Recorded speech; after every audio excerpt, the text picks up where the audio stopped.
Cool, cool figure TV. Revolutionary salute. Revolutionary salute. Like, share, subscribe.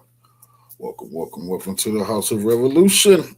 You know I'm your humble host, the Yao Ming of Revolution. Putin warns Trump and Netanyahu over Iran. Trump gets nervous. Iran fluxes its military might. Before we get into that, be sure to wipe your feet. That means hit the like button. You in the House of Revolution. Like, share, subscribe, support the platform, y'all. Let's get right into the content. The Middle East nightmare continues.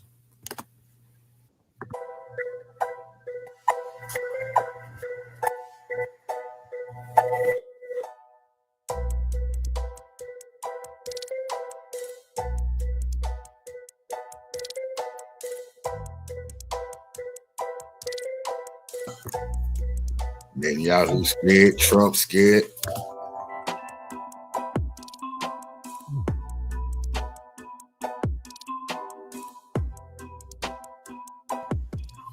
The situation around Iran remains tense. The degree of escalation is growing with each passing day. Against this backdrop, the United States began withdrawing its troops from almost all of its major military bases in the Middle East. For example, the Reuters news agency reported that American soldiers and officers began to leave the largest U.S. military airbase, Al Udeid, located in Qatar.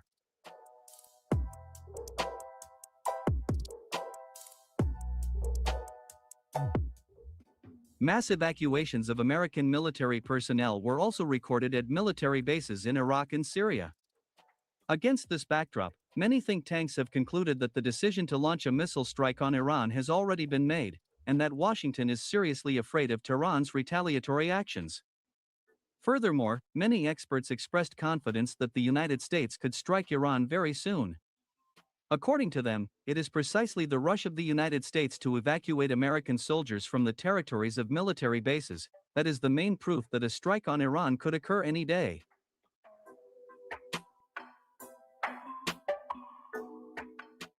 It is also worth noting the official appeal of the Arab countries to Iran.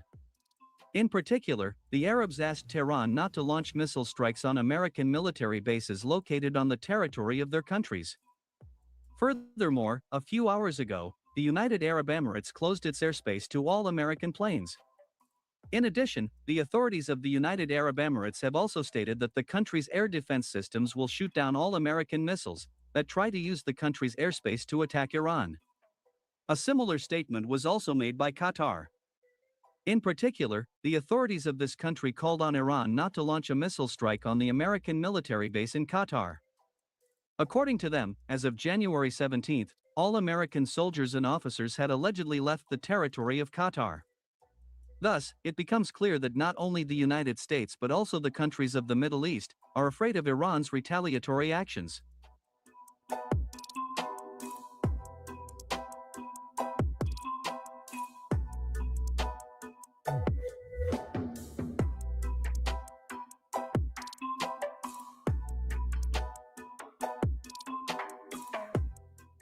In turn, Tehran has once again officially declared that Iranian ballistic missiles will rain down on all countries that will take part in an attack on Iran.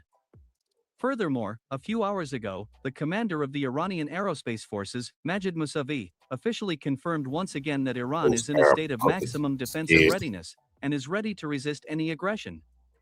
According to him, Iran is capable of defeating all its enemies, as since the summer of 2025, in Iran, production of weapons in various fields, including missiles, has increased 12-fold. Simply put, this Iranian general made it clear that at the moment, Iran has enough weapons not only to repel any enemy attack, but also to retaliate.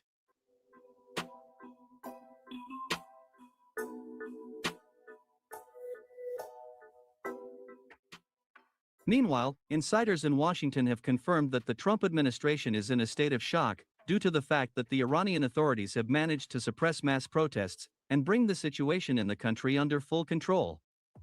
As it turned out, the United States expected that the degree of protest mood in Iran would only grow and become irreversible over time. In the United States, they were confident that as a result of these unprecedented mass protests, Iran would repeat the fate of Libya and Syria. Furthermore, as it turned out, these protests in Iran were coordinated by such intelligence agencies as the CIA, MI6, and Mossad.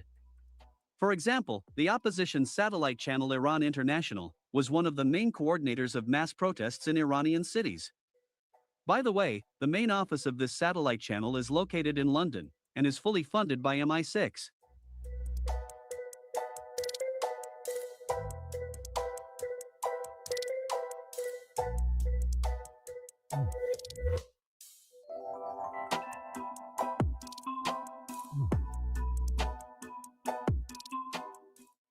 Against this backdrop, a reasonable question arises: how did the Iranian authorities manage to suppress mass protests and take control of the situation in the country? Furthermore, unfortunately for the United States and Israel, these protesters could not even achieve any significant results, even though the number of protesters reached several tens of thousands of people in 46 Iranian cities.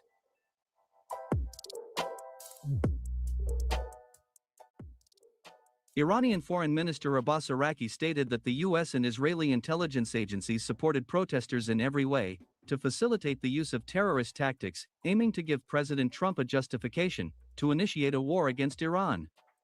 Abbas Araki also urged not to believe the statements of Western propaganda that Iran is allegedly preparing to execute protesters. Furthermore, the Iranian authorities also explained how a harmless, small protest in the main marketplace in Tehran over economic problems escalated into large-scale riots across the country, calling for the overthrow of the government. As it turned out, the protesters' actions across the country were coordinated from outside, using Starlink internet antennas, which were secretly imported into Iran in the amount of 40,000 units. That is why, in the early days of the riots, even shutting down the internet in the country did not help, and the protesters continued to act harmoniously, even in the most remote settlements of Iran. However, fortunately for the Iranian authorities, the latest Russian and Chinese electronic warfare systems, Krasuka and JN-1199, not only helped suppress all Starlink terminals, but also determined their exact location. Them dummies had a tracker on them. In addition, it is reliably known that Russia also deployed a previously unknown electronic warfare system in Iran, which effectively blinded American reconnaissance satellites over Iranian territory. All this helped the Iranian authorities not only to suppress mass protests, but also to bring the situation under control throughout the country.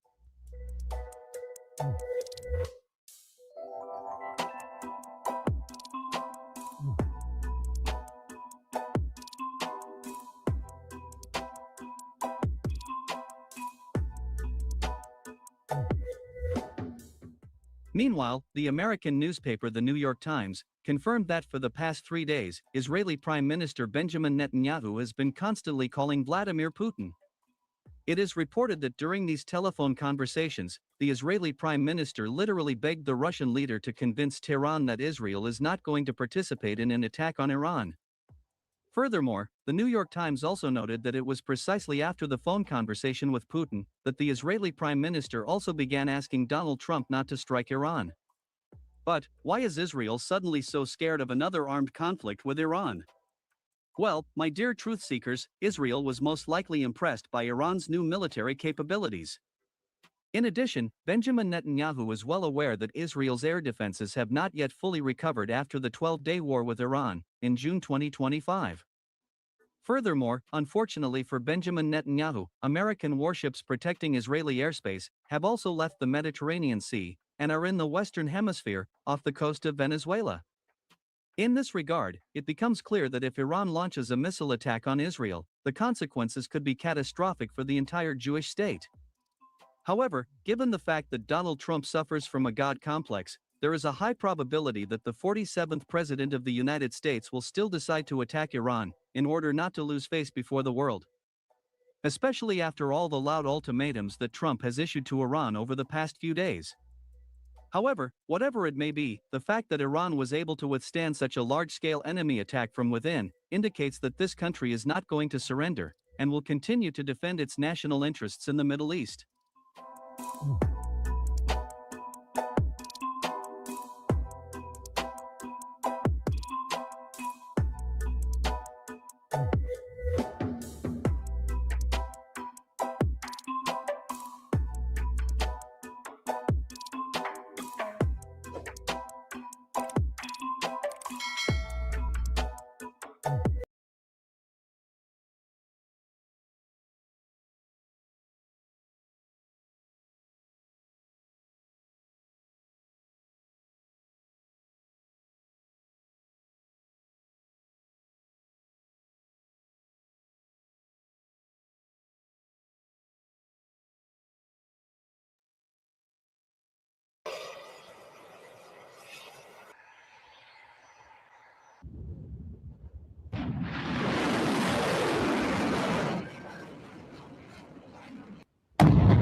American bombers and destroyers are moving toward Iran.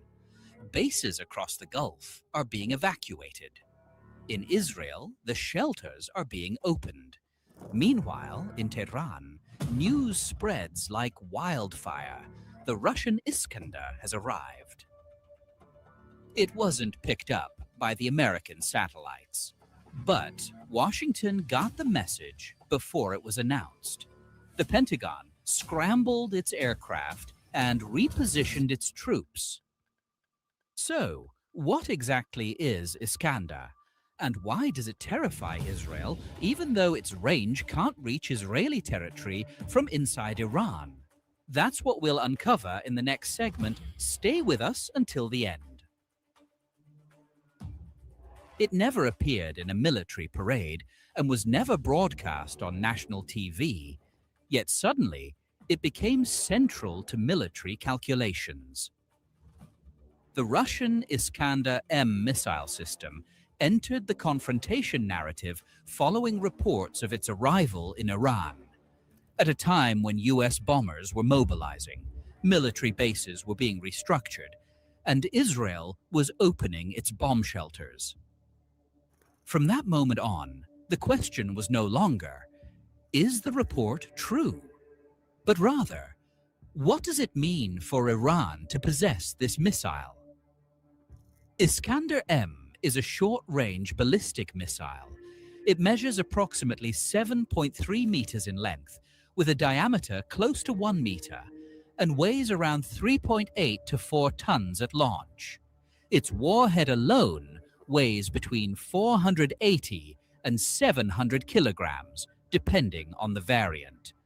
A significant payload that grants the missile tremendous destructive capacity, even without a nuclear warhead. It is capable of carrying multiple warhead types: thermobaric, cluster, high explosive, and bunker busting. The Iskander travels at speeds exceeding Mach 6 and does not follow a clean ballistic trajectory. Instead, it adopts a quasi-ballistic low flight path, executing sharp maneuvers mid-flight, a feature that makes interception by systems like Israel's Arrow or David's Sling extremely difficult. But the system's true edge lies in one word: precision. Its circular error, probable, is estimated at just 5 to 7 meters, a level of accuracy that goes beyond basic electronic upgrades. It's the result of a deeply layered and complex guidance system. The missile relies on an inertial navigation system, INS, constantly updated via Russia's GLONASS satellite network, with the option of a terminal electro-optical seeker that uses digital scene matching area correlation to compare ground imagery and strike precisely in the final phase of flight. This is the same kind of targeting system once used in Western cruise missiles to hit fortified urban targets. And to complete its tactical package, Iskander is launched from a mobile 8x8 heavy-duty TEL vehicle carrying 2 ready-to-fire missiles. The system is operated by a small crew of just 3 to 4 personnel, allowing for rapid launch and immediate repositioning, minimizing the risk of detection or counter-strike. This combination, precision, maneuverability, and rapid deployment makes Iskander far more than a tactical weapon. It's a tool of strategic disruption, capable of neutralizing an entire airbase or disabling a critical command center in a single blow. Iskander, the killer of US bases. The real danger of the Iskander doesn't start with the moment it's fired. It begins with where it's launched from. Despite its limited range of 500 kilometers, a distance that cannot reach Israel directly from within Iranian territory, this range is more than sufficient to target a large number of American bases spread throughout the Gulf. Leading that list are US bases in Iraq, specifically Ain al-Assad and Erbil, both of which lie between 150 to 350 kilometers from Iran's borders. Next come the US bases in Kuwait, less than 400 kilometers away, followed by Al Udeid Air Base in Qatar, located roughly 300 to 350 kilometers away. The US Fifth Fleet headquarters in Bahrain is even closer, situated less than 300 kilometers from southern Iran. And finally, Al Dhafra Air Base in the UAE sits right at the edge of Iskander's range. If launched from deep within southern Iran, this means that Iskander, without ever leaving Iranian soil, has the capacity to strike critical US air bases with high accuracy in extremely short flight times, making early warning or immediate retaliation nearly impossible. But that's not the most frightening scenario. There's another possibility, one that sends deeper chills through Tel Aviv: the transfer of Iskander units to Lebanon, even in limited quantities. This changes the rules of engagement entirely. The distance from southern Lebanon to Tel Aviv is just a few dozen kilometers. Flight time drops to under 2 minutes, a window too short for meaningful warning, let alone interception. At that point, we're no longer talking about active defense systems. We're talking about a race against time.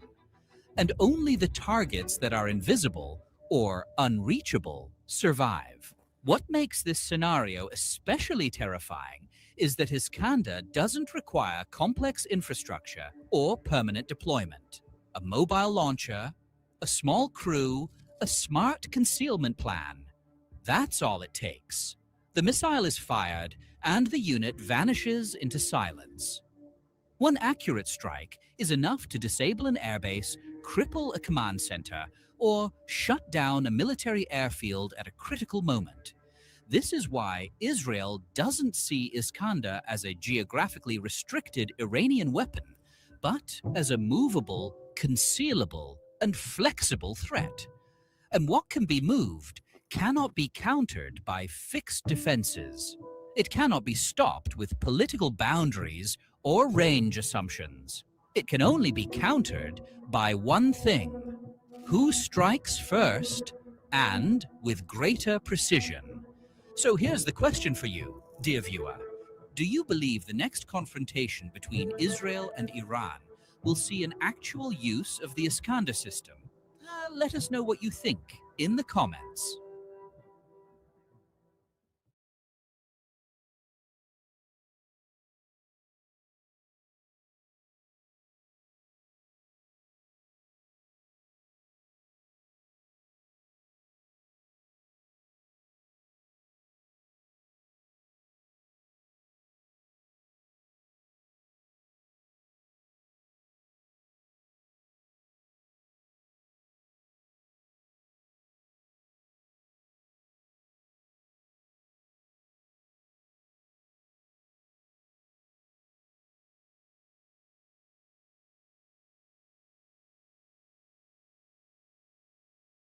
All eyes are on the prospect of an attack coming from the United States of America and Israel against Iran, with a slight shift of tone now that's not necessarily that convincing. However, one thing quite important really to mention here is that despite all of this escalation happening, all of these tensions, all of these talks, and Western mainstream media is spewing this propaganda about Iran and the rioters and what have you, although the streets are calm now, by the way. Most of the streets are completely calm, as in the Iranian authorities, they completely took down all of these rioters and thugs backed by Israel and the United States. However, apart from Iran, something is happening that the same mainstream media isn't really talking about. It's actually Gaza. You know, Gaza, that place that Israel occupies, they just carried out strikes there and killed over 10 people. Some reports said over 12 people too, including children. And we're supposed to be in a ceasefire. There was supposed to be peace, according to the American President Donald Trump. But the so-called Jewish state continues to breach the ceasefire agreement and slaughter infants on a day-to-day basis. If people are not dying due to hypothermia, basically freezing to death, infants, day after day, Israel goes and strikes them.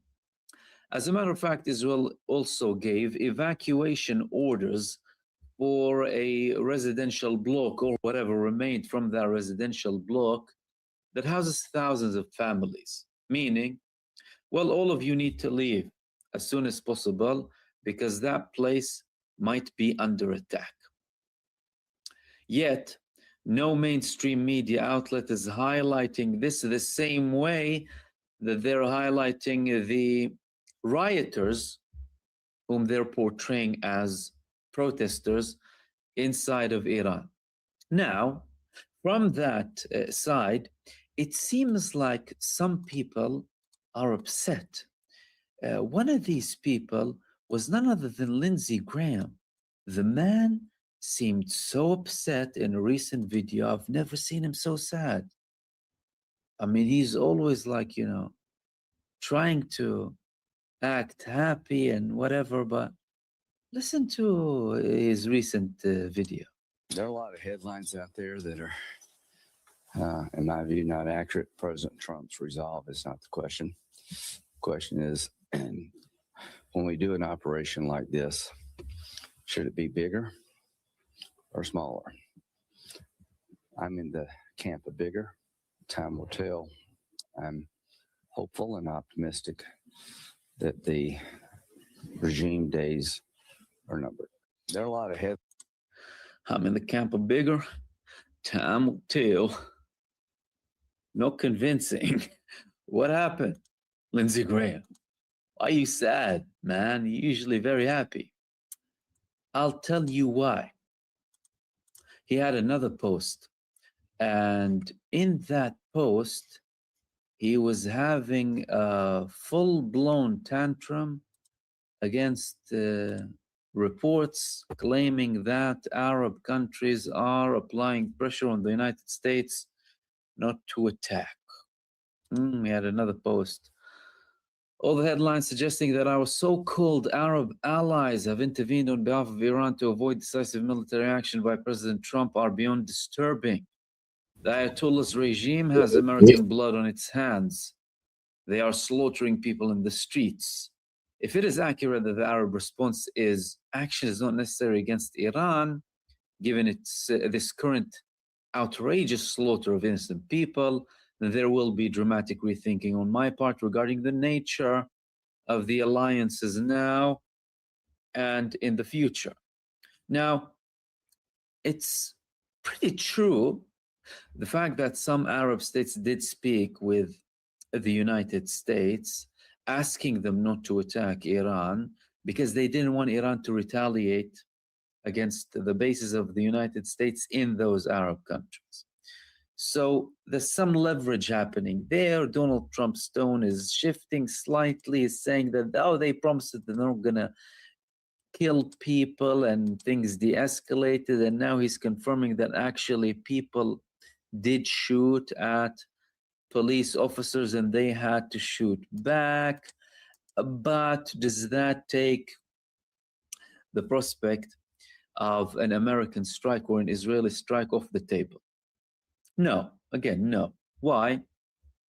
Apart from the fact that a carrier strike group is coming from the South China Sea to the Middle East, another aircraft carrier is going to be near Iran in the near future, or in that area, to say the least, which means that the United States is still preparing heavily, regardless of the reports of, putting it on hold or canceling such an attack.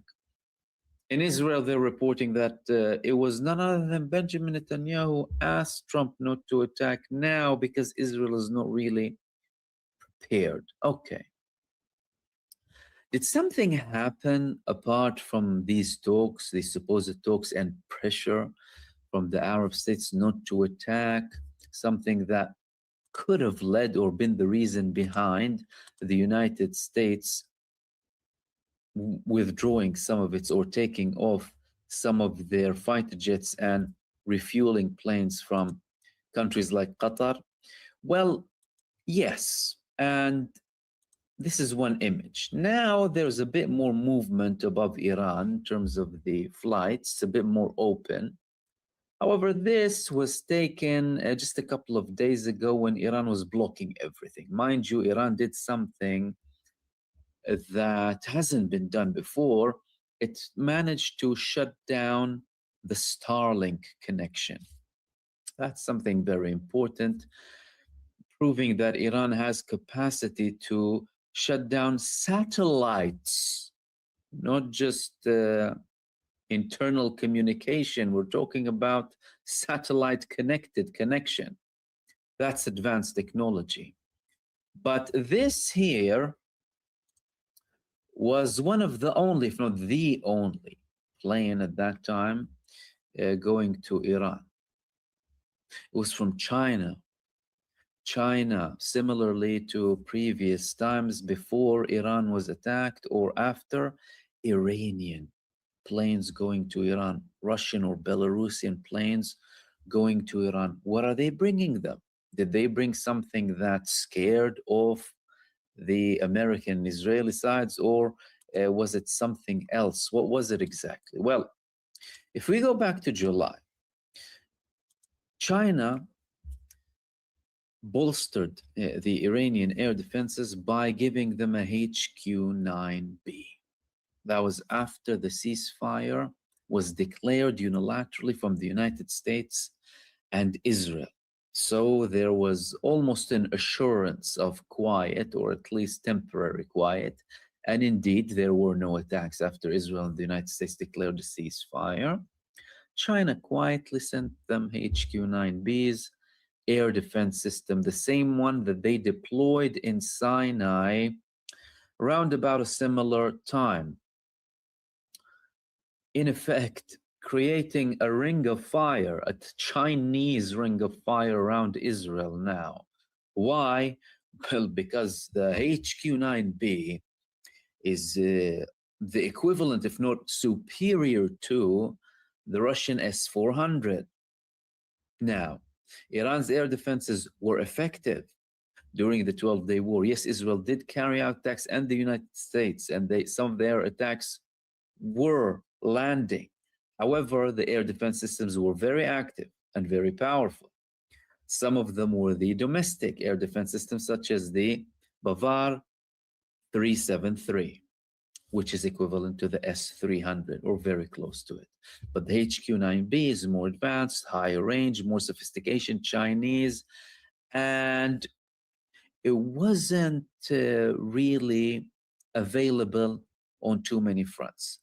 Pakistan has it, Egypt has it, and now Iran has it. Is it a game changer in terms of the deterrence, at least, with American aircraft and Israeli aircraft? The short answer is yes. However, not to a level where it can prevent an attack. Why? Because, well, some of the attacks that were conducted by Israel were way off Iranian territories. So not all of the attacks were conducted when the Israeli fighter jets were flying over or in Iranian airspace. Because, again, they were worried about the air defense systems that Iran had even before the HQ-9B. Now, how is that linked, or how could that be linked to this here? Well, it could be more missiles following the delivery of batteries. It could be so many other things, or it could be another shipment that's not related to it that is more linked with radar systems or detection or sabotage or what have you. And what Iran has done, by the way, in the past couple of weeks is not only shut down the whole internet connection, but gradually replaced it with its own internal internet connection system, similar to China, if not even more advanced in terms of privacy. That way, they would be able to shut down the terror networks of the United States and Israel, and they completely took down the ability of Starlink, to the frustration of Elon Musk and Donald Trump. That could potentially make Israel and the United States, well, question, delay, rethink, do all sorts of stuff. In addition to that, more countries are warning from what? All but essential travel to Israel, and this time was none other than the UK. UK warns against all but essential travel to Israel, citing heightened risk of regional tension.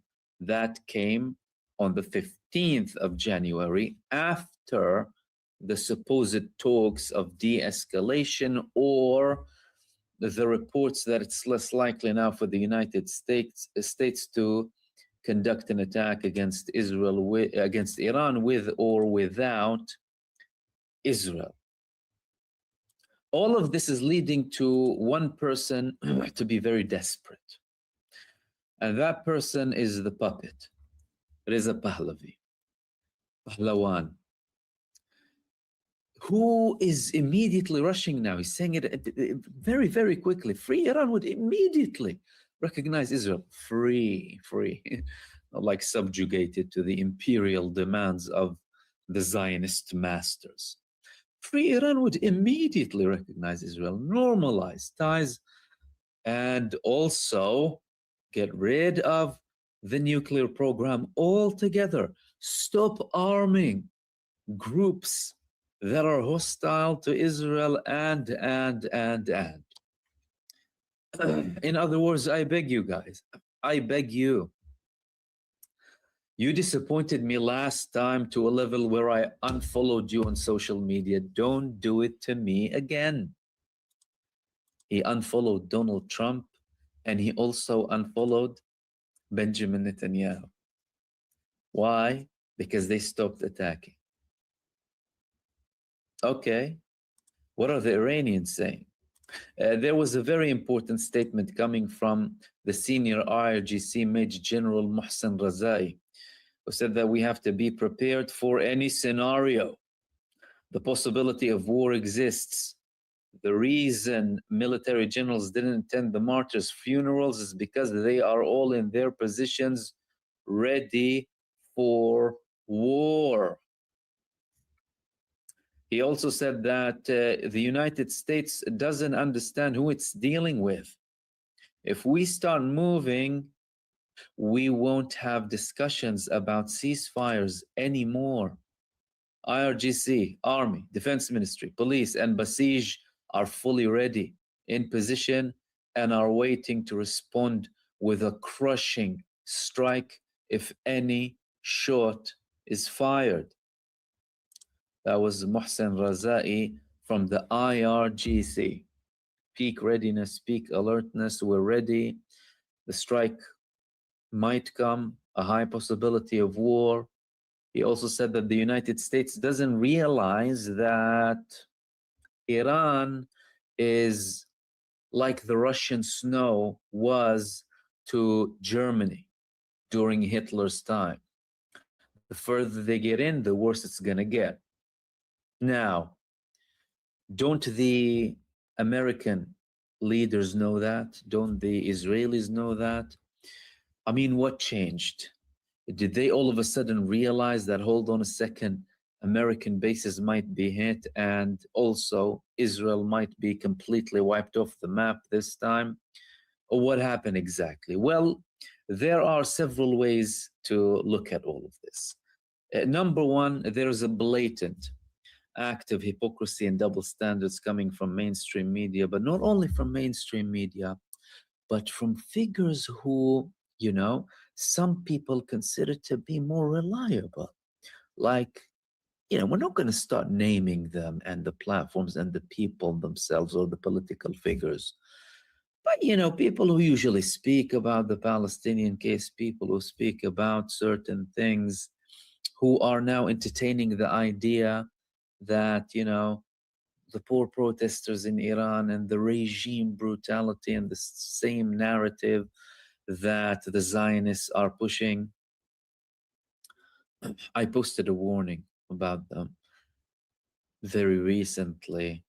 And one thing I would also add is that people and certain platforms and figures get tested in certain times, in times of peak tensions, in times of very important, times that are very crucial. So those, for example, who failed when the Palestinian resistance decided to carry out a strike against Israel and decided to condemn the Palestinian resistance, those who failed in other moments of very high importance are failing again now with Iran by repeating the same corrupt, misleading, and evil narrative with evil intentions against Iran. No one can come and randomly say, whilst simultaneously pretending to be this investigative journalist or, you know, an advocate for equality and human rights, all of a sudden, that what's happening in Iran now is really just people protesting and that's it, and there is regime brutality and what have you. Well, in terms of protests, there are protests in Iran. They're allowed to protest, the people. However, the protests were concluded and dealt with. Some of them were quickly hijacked by the Mossad. Mike Pompeo confirmed that the Mossad is there. The Israelis confirmed that the Mossad is there. Hell, the Israelis confirmed that they're arming them. And they're arming them, and the Israelis were boasting about the fact that several elements from within the establishment were being killed because of this support. So you're denying all of that for the sake of who exactly? Why are you denying the fact that the millions in the streets in Iran are supporting the Iranian establishment? You see, what these people want to hide from you is the fact that the Islamic Republic of Iran and the establishment in Iran has a lot of popularity and has a lot of support. They want to hide the fact that this country, despite so many attempts to take down the establishment, despite so many attempts to destroy it, despite so many attempts to completely get rid of the establishment, passed every test time after time. This isn't the first time that Iran goes through protests. In 1980, just 1 year after the revolution, the situation was much harder for the establishment. There were armed groups left, right, and center after the collapse of the Shah regime at the time. Yet Iran prevailed. They had an 8-year war with Iraq that was backed by the United States at the time. Hundreds of thousands of casualties. They prevailed. They had multiple attempts to kidnap leaders, to take down leaders, to kill them, to start wars. Failed. Back in June 2025, they tried to take down the establishment. Israel's goals from that attack, firstly, they called it Rising Lion. Rising Lion as in to symbolize the rising lion on the opposition flag that was there during the time of the Shah, instead of the Allah flag now on Iran, and try and be appealing to the so-called opposition that it's for you, this campaign, you know, we're killing your people for you. They said that we want to take down the establishment, get rid of the missile capabilities altogether, and completely destroy the nuclear program. Do you know how much they achieved out of these objectives? Zero. None of their objectives. They wanted to kill the supreme leader. They failed. They tried to kill the president. They failed. Yeah, they targeted and killed other figures. That didn't change anything. They were replaced immediately, and that did not disable the functionality and operation side of everything to do with Iran. Hell, that failed in Gaza, let alone Iran. That's what they try and hide from you. They try and hide the fact that Iran has a supreme leader that is loved by many in his country. Unlike Trump's previous supreme spiritual leader, who was arrested for molesting children. Iran has a supreme leader that is well respected not only from within Iran, but also across the world. Iran now is at the forefront of championing human rights, humanity against this imperial aggression coming from the Zionists directly. No one can convince me or any other sane individual that people who are backed by child murdering, pedophiles, genocidal, infanticidal individuals or countries can be supporting the right cause. They can never be. They're supporting rioters to wreak havoc and expand their genocidal cartel to subjugate these countries, steal their wealth, instill puppet regimes that serve their foreign masters, and stop any objection coming from these countries. And whether there's a delay or not, whether something will pause here or there or not, the will, the desire to take down the establishment remains there, and the reasons on the ground or the moves on the ground are also proving that a confrontation or an attack against Iran is inevitable.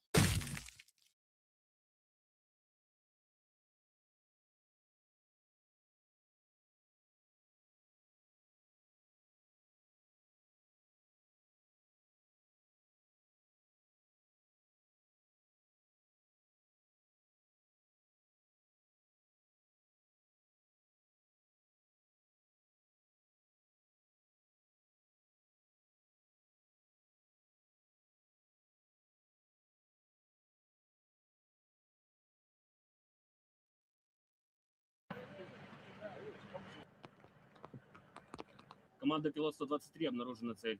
Азимут 306. Iran wasn't waiting for the next strike after the 12-day war. It was watching those who were watching it. Israel counted the missile launchers, and Washington tracked the movement of hypersonic weapons. But the real shipments went unnoticed. Quiet Russian flights, rapid unloading, and entry into sealed-off locations. Then came the critical moment. Protests erupted inside Iran, and Trump gave the green light for a direct attack.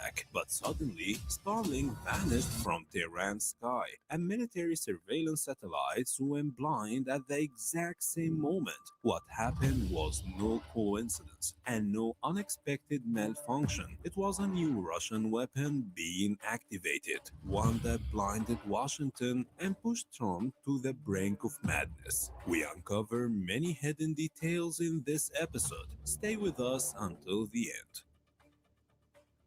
What happened over Tehran's skies wasn't a technical glitch or a random failure. The simultaneous blackout of Starlink and surveillance satellites can only be explained by deliberate action. And the culprit didn't carry an explosive warhead, but precision-guided frequency waves. Russia was the first to launch this kind of targeted electronic attack in Ukraine, deploying specialized systems designed not to destroy satellites, but to disable them while still in orbit. The most notable of these systems were Tubal and Tirada 2S, both developed specifically to target communication systems reliant on low Earth orbit satellites, especially those operating on the Ku band and Ka band frequencies, which are the same bands used by Starlink and Western military networks. These systems don't attack the satellite itself. Instead, they disrupt the communication link between the satellite and the ground station, striking both the uplink and downlink channels. They use advanced techniques such as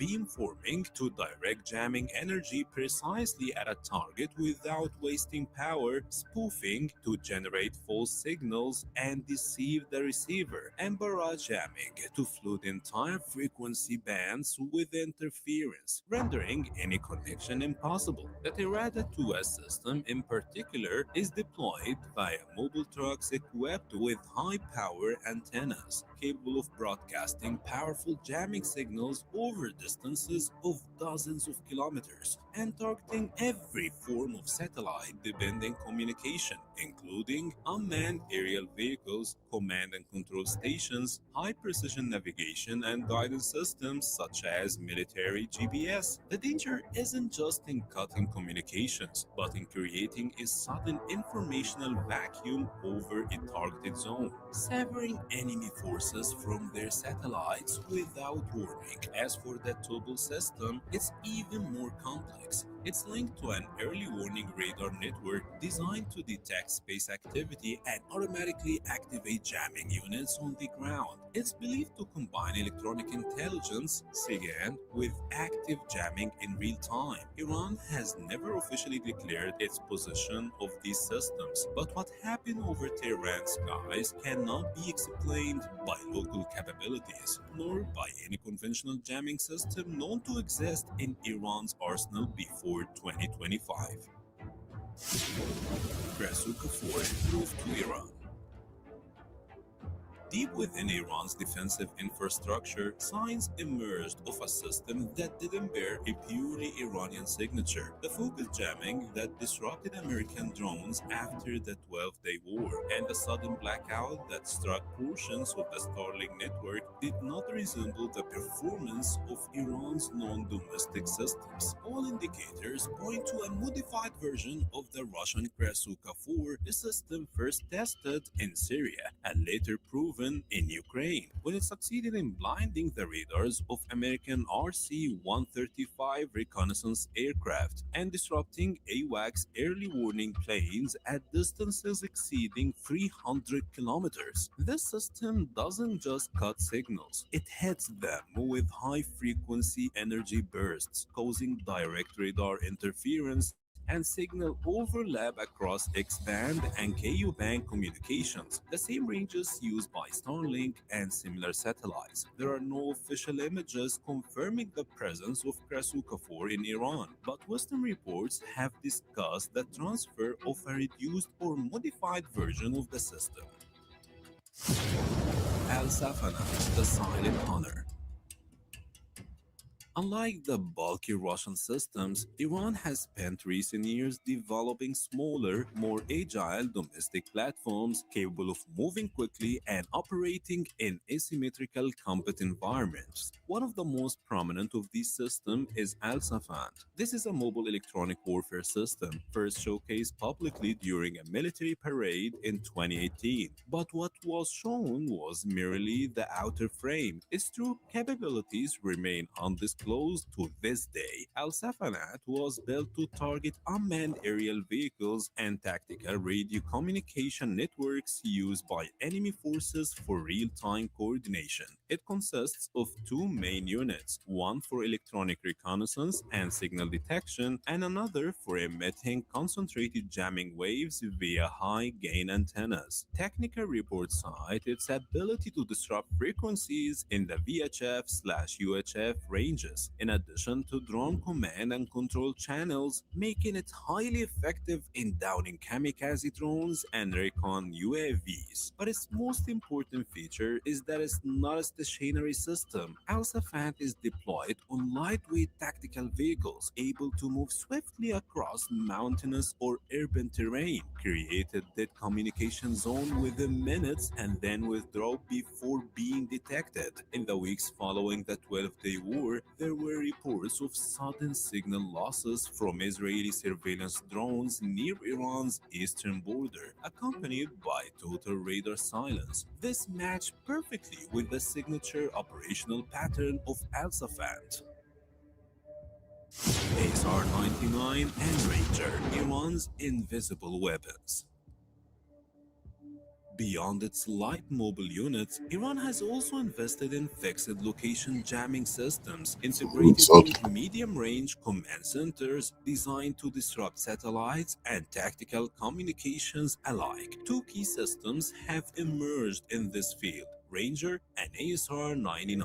Although official details remain scarce, their trial performance indicates a high level of technical maturity. Ranger was designed to disrupt enemy command and control networks, particularly satellite links from geostationary and low Earth orbit platforms. It employs both pulse jamming and focused interference, operating within S-band and C-band frequencies. SR-99, which first appeared in 2020, is a more advanced system, featuring radars capable of detecting low-power satellite signals and using interlaced waveforms to deceive ground receivers by sending spoofed GPS signals, disrupting navigation and location-based targeting systems. These systems are believed to be deployed near Iran's most sensitive sites, Natanz, Barjan, and Fordo, to shield them from precision strikes that rely on satellite navigation or long-range drones. But more importantly, these systems do not operate in isolation.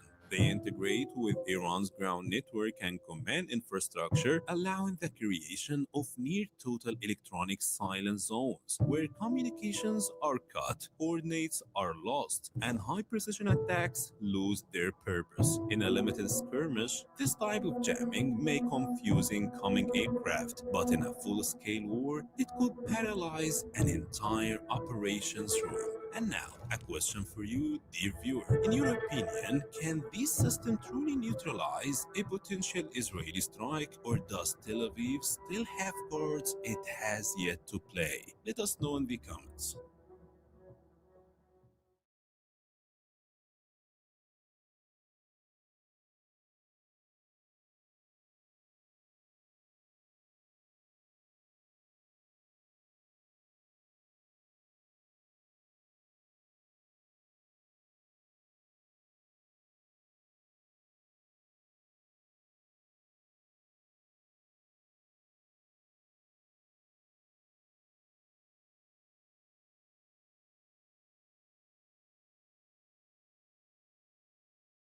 Expected, pulled at the last second.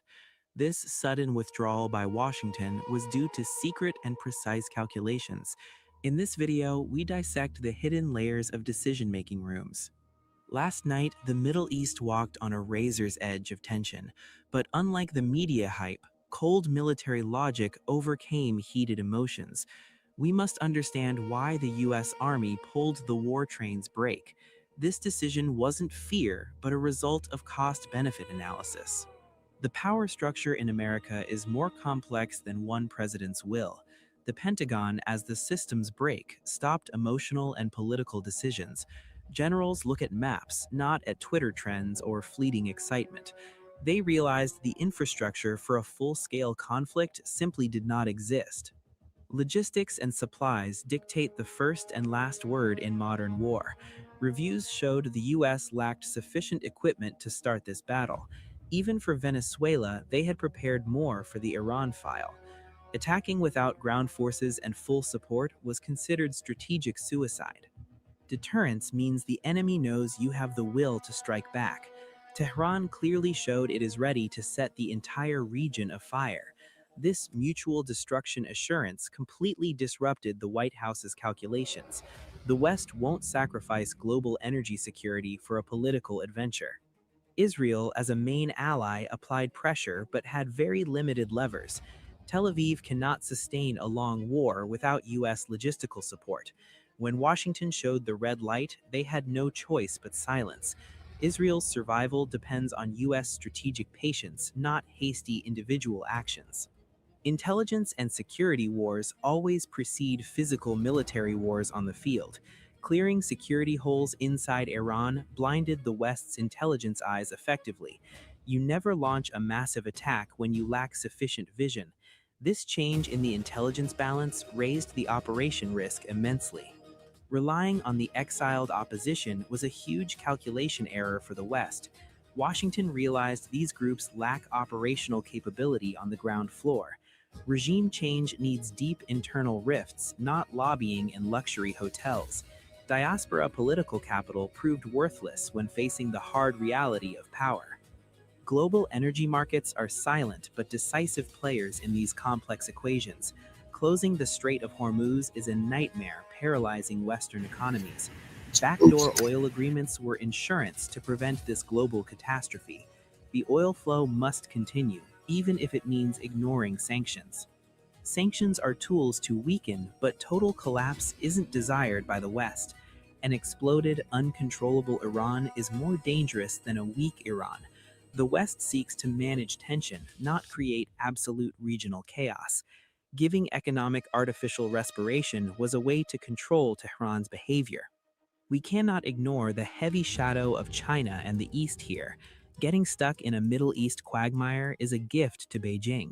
Washington's grand priority is containing the Yellow Dragon, not Persian Gulf Wars. Avoiding new conflict was an attempt to preserve the U.S. global position. Trump is a businessman, always looking for a deal via maximum pressure. Threatening war was a bargaining card, not a real military strategy. When he saw the opponent read his bluff, he left the table. Tactical retreat to save capital is part of his transactional politics.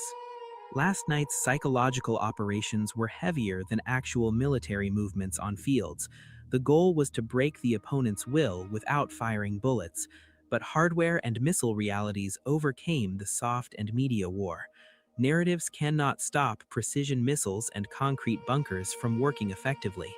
The U.S. decision system is designed to prevent dictatorship and unilateralism. National security advisors created necessary friction against hasty decisions being made. This systematic flexibility saved America from a potential disaster today. It wasn't sympathy for Iran, but preserving their own national interests. Iran's military power covers its structural weaknesses and economic fragility effectively. The regime bought time, but deep economic crises remain the Achilles heel. Last night's security victory cannot cure inflation and potential hunger ahead. This tactical win is not a solution for strategic governance crises. This temporary de-escalation is merely a short stop on a dangerous path. Fundamental conflicts of interest between the two sides remain very strong. Both sides are now busy reviewing red lines and their strategies. The next round will likely be smarter, more complex, and quieter. War will shift direction towards the gray zone and cyber battles. Industrial sabotage and cyber attacks will replace classic military invasions soon. This is the 21st century's popular method for low-cost strikes. Lower risk and higher deniability increase the appeal of this model. Arab neighbors played a vital role in lowering the war fuse. They know they are the first victims of any Gulf crossfire. Their diplomacy stemmed from survival instinct, not friendship with the Islamic Republic. Geography dictates they prefer relative stability over American adventures right now. The fear of uncontrolled events is the biggest deterrent for rational states. No one knows where the end will be once missiles fly. The risk of an unwanted regional war terrified the war planners. Rationality returned to the command room just before the point of no return. Ultimately, we stepped back from the abyss due to mathematical calculations. The cost of war was far higher than any political gain. This was a victory of realism over ideological and bellicose delusions. But don't forget, the underground faults in the region are still active. Take your eyes off aircraft carriers and fix them on economics. The main battle for Iran's future is now flowing in markets. Can the regime use this military opportunity to stabilize the economy? This is the question that will determine the fate of coming months. Europe also breathed a sigh of relief behind closed doors today. They cannot accept a new wave of refugees or oil shocks. Their quiet pressure on Washington played a complementary role in this. Stability in the Middle East is tied to Europe's internal security. Never be fooled by this apparent silence and calm before storms. International politics is a permanent cycle of tension and fragile peace. Structural problems are unsolved, and we are still in the storm center. Vigilance and monitoring the situation is the only way to understand. Analyzing these events requires passing through the superficial layer of daily news. One must carefully recognize hidden drivers and conflicting interests of actors. Thank you for joining me in this deep and critical analysis. Your comments will be very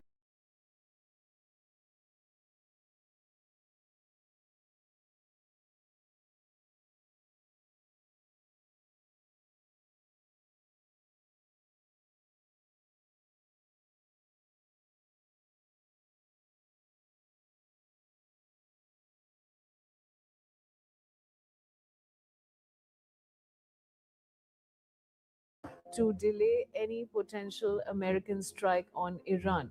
Over the past week, the world came dangerously close to another war in the Middle East. However, the escalation appears to have been stopped, at least for now. While people were busy watching speeches and counting threats, the quiet signal that lit up everyone's radar was movement. A very particular kind of movement. Israel's official state aircraft, the Wing of Zion, the one tied to the Prime Minister and the presidency, took off, headed out, and for a while nobody in the public was given a clean, confident explanation that matched the timing. Reports said Netanyahu wasn't even on the plane when it departed, which is exactly the kind of detail that makes people lean in and go, wait, so what is this really about? And then comes the part that, if you're watching Power, not theatre, feels almost comedic in how fast it flips.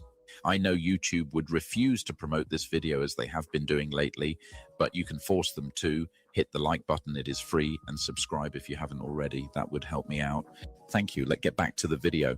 This is because in the same window of rising US-Iran tension and all this loud Israeli bravado that's always packaged as toughness, we get reporting that Netanyahu privately urged Donald Trump to delay or hold off on striking Iran. Not we're ready, not we'll stand firm, but postpone it. Slow it down. Pump the brakes. That's the New York Times reporting as relayed by outlets in Israel, and it landed like a splash of cold water on the whole unyielding posture image. You know what I mean? This is why people don't just watch statements. They watch logistics. They watch who quietly moves the crown jewels first, and who suddenly starts pleading for restraint right after posturing. You said recently, maybe it was you, correct me if I'm wrong. I think I follow you and I follow the story enough that I know who's quoted when, but someone in Iran recently said something to the effect that we're not Venezuela. Did you say that? I don't recall. I may have. It's obviously true. Iran is not Venezuela. Iran is not Vietnam. Iran is not Venezuela and Vietnam and Iraq and Afghanistan combined. It is more than that. It is a very powerful country with very powerful friends across the region. In Iraq, the parliamentary elections that took place just a few weeks ago, Iran's allies won those elections. Their majority in parliament is much greater than it was before.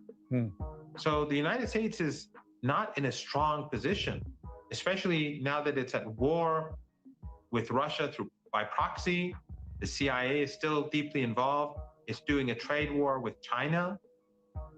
Its troops, part of its navy is in the Caribbean. You have crises at home. And I don't see the United States being able to get into a conflict in Iran in any way or form with success. Now, before we go deeper, I want to be careful and honest about what's verified and what's inference. The plane flight itself was widely reported, and Israeli outlets even tracked a timeline consistent with a trip to Crete and then back, with officials insisting it was routine training or maintenance. The meaning people attach to it, the why now, that's where interpretation kicks in. But the pattern is what matters, and the pattern is simple. When escalation feels possible, the people who talk the loudest often get the quietest behind the scenes. So let me tell you about this part because it's the hinge of the whole story. Trump had been publicly floating very strong action, and Reuters reported him vowing that if Iran executed protesters, there would be a heavy response, plus that help is on the way messaging to Iranians, language that reads like psychological pressure as much as policy. The US was reportedly taking precautions too, pulling some personnel from regional bases, including Al Udeid in Qatar, precisely because Iran was warning that US bases in the region could become targets if Washington attacked. And then here's the almost too perfect political escape hatch. Trump starts signaling de-escalation. He says he's been told on good authority that killings had stopped and that there were no plans for executions. That's how it was widely quoted, not a hard intelligence readout presented with evidence, but that very Trumpian vagueness, sources, authority, trust me. An American analyst explained what's happening better. Trump is a killing machine in that regard. And let's not forget what he's doing right now. What they've been doing, they being Mossad, principally, but CIA and MI6, all backed by Donald Trump and his money. What they've been doing in Iran is acting as if they were Iranian citizens and killing Iranians and burning and pillaging and plundering. It's 1953 against Mohammad Mossadegh on steroids and on high technology provided mostly by the United States and Israel. That's what this protest in Iran has been all about. There have been some genuine protests, no question about it. Inflation's high, bread's not very cheap. You can't hardly get along if you're an average Iranian. But their ire is not so much with their government as it is with the IRGC stealing their money and with the sanctions, which almost any Iranian on the street will tell you is the first reason they're having trouble. So what we did was send Kermit Roosevelt, the latest version thereof, into Iran, and he failed. And now we're looking at the results of that failure, and God only knows what's going to happen now. At the same time, Reuters reports Iran's foreign minister Abbas Araghchi saying there was no plan for hanging, directly pushing back on the premise that the US was using to justify a strike threat. So put those pieces together and tell me you don't see it. Netanyahu's brand, especially in crises, is bravado. It's the politics of chest thumping. But when the moment arrives where consequences stop being theoretical, suddenly it's Donald maybe, not right now. That's not strength. That's a man who loves escalation as long as somebody else pays the bill. And I'm going to say it plainly because you and I are having an honest conversation. When leaders gamble with regional war as a political instrument, they're not brave, they're reckless. Brave is living with the consequences you create. Brave is not hiding behind the largest military in the world and then whispering, actually, can we postpone? When you realize Iran is not Iraq, not Libya, not some easy target you can bomb into a new reality, because Iran's entire modern posture, love it or hate it, is built on one hard-earned lesson. Sovereignty is not granted, it's defended. گیر کردن لشکرهای هیتلر تو برفای روسیه میافتن. هیتلر اونجا که شکست خورد دیگه تا خود آلمان هم نتونستن حفظ کنن. نصف آلمان رفت. اینا متوجه نیستن که ایران همون برفای روسیه است. هرچه ترام میاد جلوتر اوضاعش بدتر میشه. این اگه تو بعد جنگ 12 روزه میکشید کنار، میفهمید که عمق حادثه چطوریه. ما توصیه میکنیم عقب برید. دیگه بیشتر از این جلو نیایید. ما اگر راه بیفتیم ما دیگه بحث آتش بس و این چیزا نداریم ها. ما هم الان به صراحت بهتون میگیم این ضرباتی که زدید، این خساراتی که تو این 50 سال وارد کردید، این هر چه ما داریم نجابت و صبر راهبردی به خرج میدیم شما توجه نمیکنید. ما اگر دوباره بیفتیم رو اون دوره دفاع مقدس جنگ از سال دوم به بعد، مطمئن باشید مشکلات جدی برای شما پیدا میشه. تا همینجا متوقف کنید، برگردید. ملت ایرانی ملت بسیار با شعور، نجیب، دنبال جنگ نیست. ولی اگه به اون نقطه برسه که دیگه باید کار رو تمام بکنه، حوادث دیگری به اتفاق میفته. البته ما برادریمون و دوستیمون رو با عربستان حفظ میکنیم، با امارات، با بحرین، با قطر، با ترکیه، با عراق، اما هیچ پایگاهی از شما تو این کشورها امن نخواهد بود. The Islamic Republic came out of a revolution in 1979 that permanently broke Iran out of Western client state management. And ever since then, the US playbook has been some rotation of pressure, sanctions, covert action, isolation, intimidation, occasional direct strikes. And yet Iran is still there, still a state with institutions, alliances, deterrent capacity, and strategic depth. Even when Washington tries to punish Iran, it often ends up strengthening Iran's logic. The 2003 invasion of Iraq is a classic example people avoid admitting out loud. The US toppled Iran's enemy and opened a whole new strategic environment next door. That doesn't mean Iran controlled everything. It means the US smashed a regional balance in a way that created space for Iran's influence to grow. You see what I mean? Empires often create the very outcomes they later claim to fear. Sanctions are the other long-running instrument. They hurt ordinary people, they squeeze the economy, they make life harder, and yet they have not produced the neat collapse fantasy many hawks keep selling, to their audiences. Iran adapts, reroutes, builds resilience mechanisms, leans on partners, changes trade channels. That's not romantic. It's reality. And when direct escalation happens, the fear in Washington is not that Iran will vanish. The fear is retaliation and spillover, regional escalation that can't be neatly controlled. That's why Reuters could credibly report both the war talk and the precautionary drawdowns at bases, because even the US military system, for all its power, treats Iranian retaliation as a serious variable, not a punchline.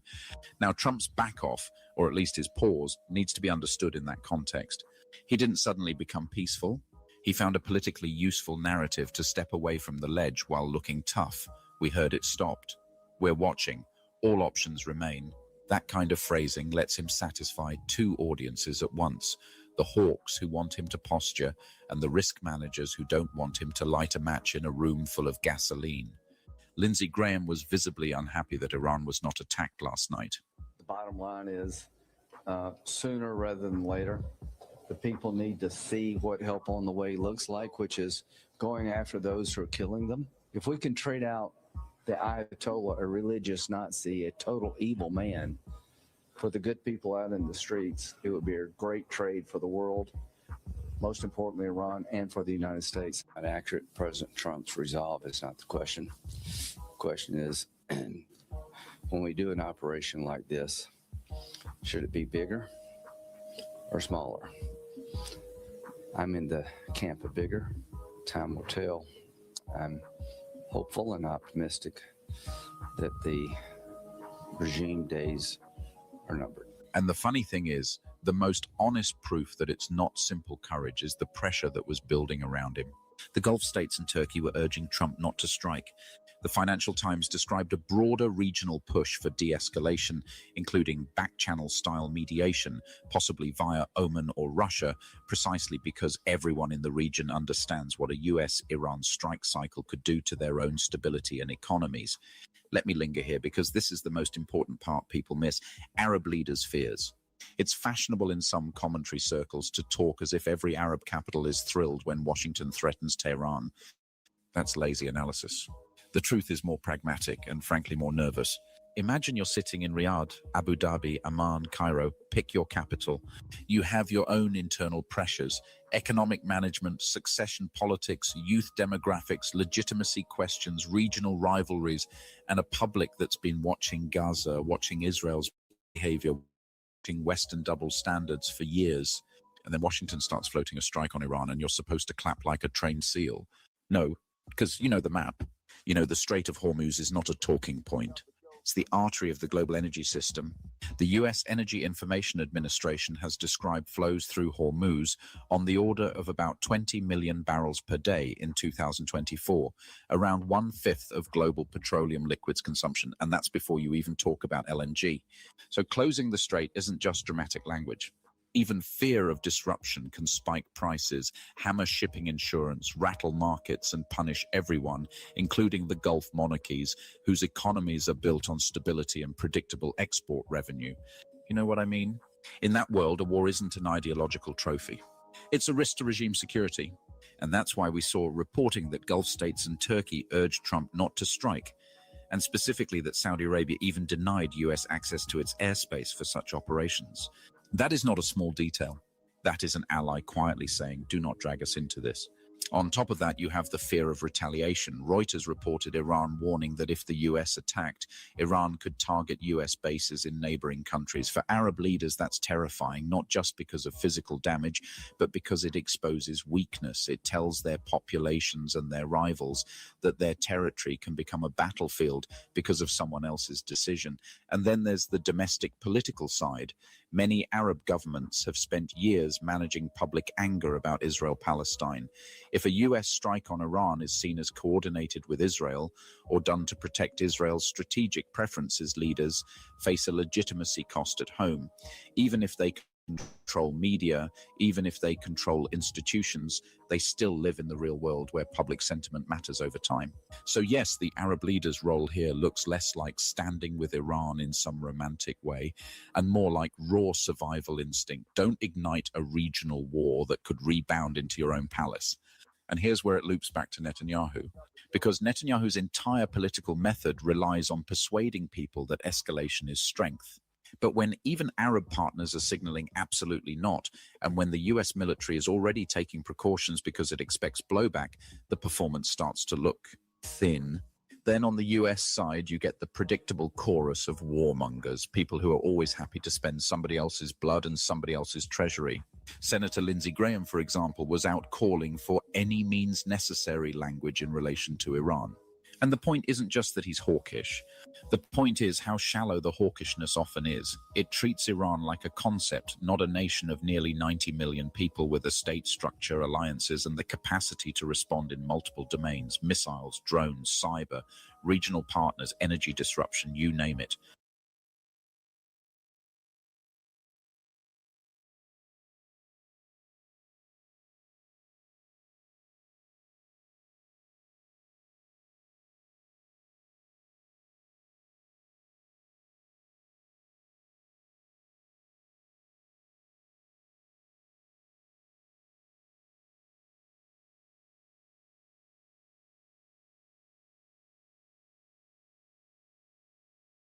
Strikes wouldn't take out the current government. Others say it was the Israelis who talked him out of it because they weren't prepared for Iran's military response. Watch this. Fox News tonight can confirm military assets are moving toward the Middle East after a recent withdrawal of Navy firepower in the region. Chief National Security Correspondent Jennifer Griffin has that story. Good evening, Jen. Good evening, Brett. Well-placed official sources tell me U.S. military assets are preparing to move to the Middle East, likely to include at least one aircraft carrier and additional missile defense systems that will operate from air, land, and sea.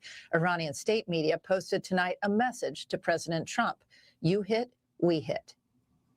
The U.S. military had presented strike options for President Trump to consider, but could not guarantee the regime would be overthrown. The president reportedly wanted assurances that any military action would be swift, decisive, and not lead to a wider war in the Middle East. The U.S. military posture in the Middle East was not ready for a decisive strike. It had no aircraft carrier in the Middle East for the first time in years because the Pentagon ordered the USS Ford to the Caribbean. Just 3 destroyers and 3 littoral combat ships were in the Middle East as of Wednesday, half the number of U.S. warships currently stationed in the Caribbean near Venezuela. Any aircraft carrier would They can't decide on which war they want to start. take 1 to 2 weeks to get to the Middle East. The U.S. also removed some of its anti-missile batteries out of the Middle East following last summer's strike on Iran's nuclear sites. Those could soon be returning.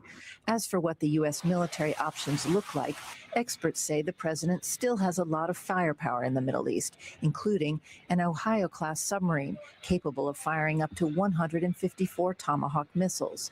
Regime targets could include missile production and storage sites, oil refineries key to their economy, or some of the leaders themselves. How Israel decapitated Hezbollah. The Israelis use cyber attacks to bring leadership together so that they could bomb and kill the leadership. So there are multiple tools that can be used in different ways to cause these very same kinds of problems to this regime. Today, the State Department announced new sanctions on Fardis prison, where many female political prisoners are held. Ali Larijani, head of the Supreme Council for National Security, and 18 individuals or entities linked to a shadow banking network involved in laundering the regime's oil revenue. Okay, I don't understand why we need to be involved in this at all. If the entire point is just to strike some of their oil refineries or weapons depots or wherever, Israel's been doing that for years. There have been reports of Israelis sabotaging and going in and striking in very underhanded ways, ways that are not so clear. It's not like they're actually using strikes, missile strikes or anything like that, but doing it in other ways. They've been able to sabotage Iran. They've been able to assassinate many of their people.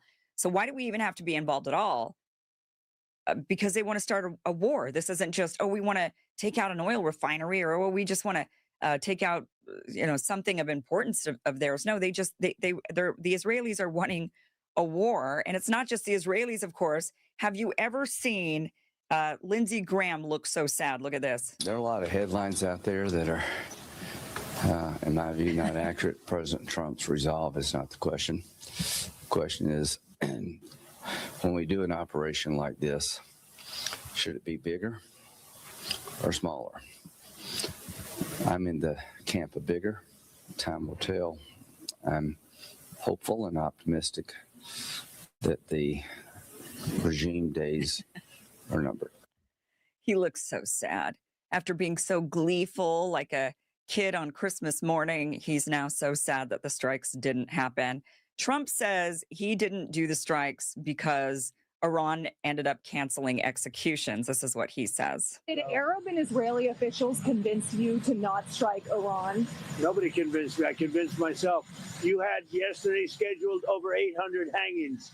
They didn't hang anyone. They canceled the hangings. That had a big impact. Okay.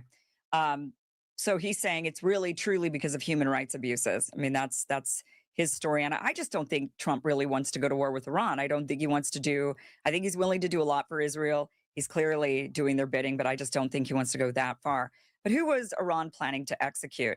Now, our government says that it was anti-Ayatollah protesters. Iran, however, says they were foreigners and traitors. And Iran has been releasing a lot of footage like this, showing highly trained individuals preparing attacks. They're loading weapons. They're concealing firearms under clothing. They're using satellite communications believed to be linked to foreign intelligence agencies. People are thinking that this is Mossad, and you can see that they're attempting to capture buildings. They've killed many civilians. It's been a full-on. It's been warfare in the streets, not just protesters rising up, anti-government protesters, but actual armed militias with satellite phones. So many are saying that this is Mossad and anti-government militias, and that's believable considering Mike Pompeo and Mossad have admitted to Mossad being on the ground. In fact, Channel 14 News, this is in Israel, they actually bragged about this, saying, quote, "We reported tonight on Channel 14, foreign actors are arming the protesters in Iran with live firearms, which is the reason for the hundreds of regime personnel killed. Everyone is free to guess who is behind it." So this is a reporter for Channel 14. They're actually bragging about this. This is a very attack Iran, go to war with Iran news network in Israel. And they're saying, oh yeah, we reported that foreign actors are arming these protesters and with live ammunition. And that's why so many militia members, so many in the regime, they're saying so many of the actual, police officers and military for Iran have been killed. They're bragging. You're free to guess who's behind it. Wow. I think we all know who is behind it. That's pretty obvious. Well, joining us now is Colonel Douglas Macgregor. He is a retired colonel in the United States Army, former government official, author, consultant, and political commentator. Colonel Douglas Macgregor, welcome to the show. Thank you so much for being here. Here's the reality. Whether you supported Trump or hoped he actually would break the system, a lot of voters are coming to the same conclusion. Washington didn't change. It just rotated personnel. The U.S. is no longer the unchallenged economic you can use, which is outperformed. What do you think the reason is that the U.S. chickened out and is not striking Iran, or do you think we are about to strike Iran? Well, be be very careful of using that term "chicken out." I'm told that if you mention taco, Trump always chickens out on the White House. That you'll be shot on sight. Trump will not tolerate that. I think there's a lot of confusion and frankly disinformation. What I think you're seeing is another manifestation of the absence of any real strategic planning, thinking, preparation before execution. Uh, Everything is impulse driven. It's whatever Donald Trump wakes up and decides he wants to do. His cabinet scurries around and tries to respond to it. Now, in reality, what happened? I think that we thought we had an opportunity inside Iran to really disrupt the regime, even bring it down. This, of course, was based on the protests that are really a consequence of a terrible economic situation and the dramatic reduction in value of the rial, the Iranian currency. Now, a lot of us have wondered why Iran has not gone to BRICS or to the Chinese or someone and said, look, lend me $1 billion, because they could do that easily. That would boost the economy and help the situation tremendously. But for some reason, they haven't done that. Now, I know there's Islamic law that essentially forbids usury. This is one of the reasons the banks in the Islamic world tend to be very solid as opposed to ours. I don't know if that's the justification for it, but the bottom line is that what you started with were very legitimate protests about the economic conditions in Iran. Those overlapped with a struggle, political struggle, between reformers and conservatives. This then was developed into a CIA, Mossad, MI6 operation with the introduction of thousands of these Starlight terminals, enormous quantities of money, which in that setting, of course, is going to buy a certain amount of support. And now we have all sorts of evidence that's being provided overseas as well as here at home for instructions given to people in the crowds to fire on the police and provoke the police to shoot back at them in the hopes that people would be killed. And this then would worsen the situation. Well, all of this unfolded and it failed. It failed for a whole variety of reasons. The failure began, I would argue, last week on Friday when the Iranians and the Turks cooperated to annihilate 400 Kurdish fighters who were trying to move from Syria into Iran. I don't think the Mossad or the CIA anticipated that, but I think that's a very important development. There's a growing appreciation in Turkey for the criticality of stability and unity in Iran. The two states, for different reasons, have been competitors and sometimes enemies over 1,000 years, but both are civilizational states. We need to understand that. Americans don't have any idea what that means. Iran is Persia. The Persian Empire has been with us for 2,500, 2,600 years. They have a unique civilization and culture. So do the Turks, for very similar reasons. The Turks came out of Central Asia. They're not Arabs. Anyway, the point is that both of these states are not going to help us or the Israelis destroy one or the other because they see their survival as civilizational states at risk. So what's happened is that the Starlight terminals were largely picked up, confiscated. The Chinese assisted technically helping to suppress and jam these things and the satellite connections. I think the Russians have helped in whatever way they could. But the point is, I think President Trump was told that this was a golden moment in time, which would allow him with very little effort to topple the government. That failed miserably.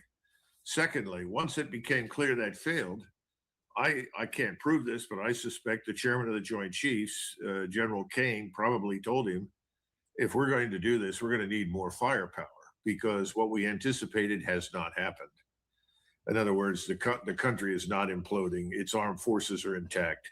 Its integrated air and missile defenses are intact and so forth. And I think at that point, stories were spun out to explain why now suddenly the attack was off. And remember, President Trump tried to persuade people, well, they've stopped killing. And I told them I didn't want them to kill. Give us a break.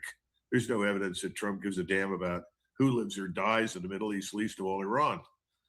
So I think that's just nonsense.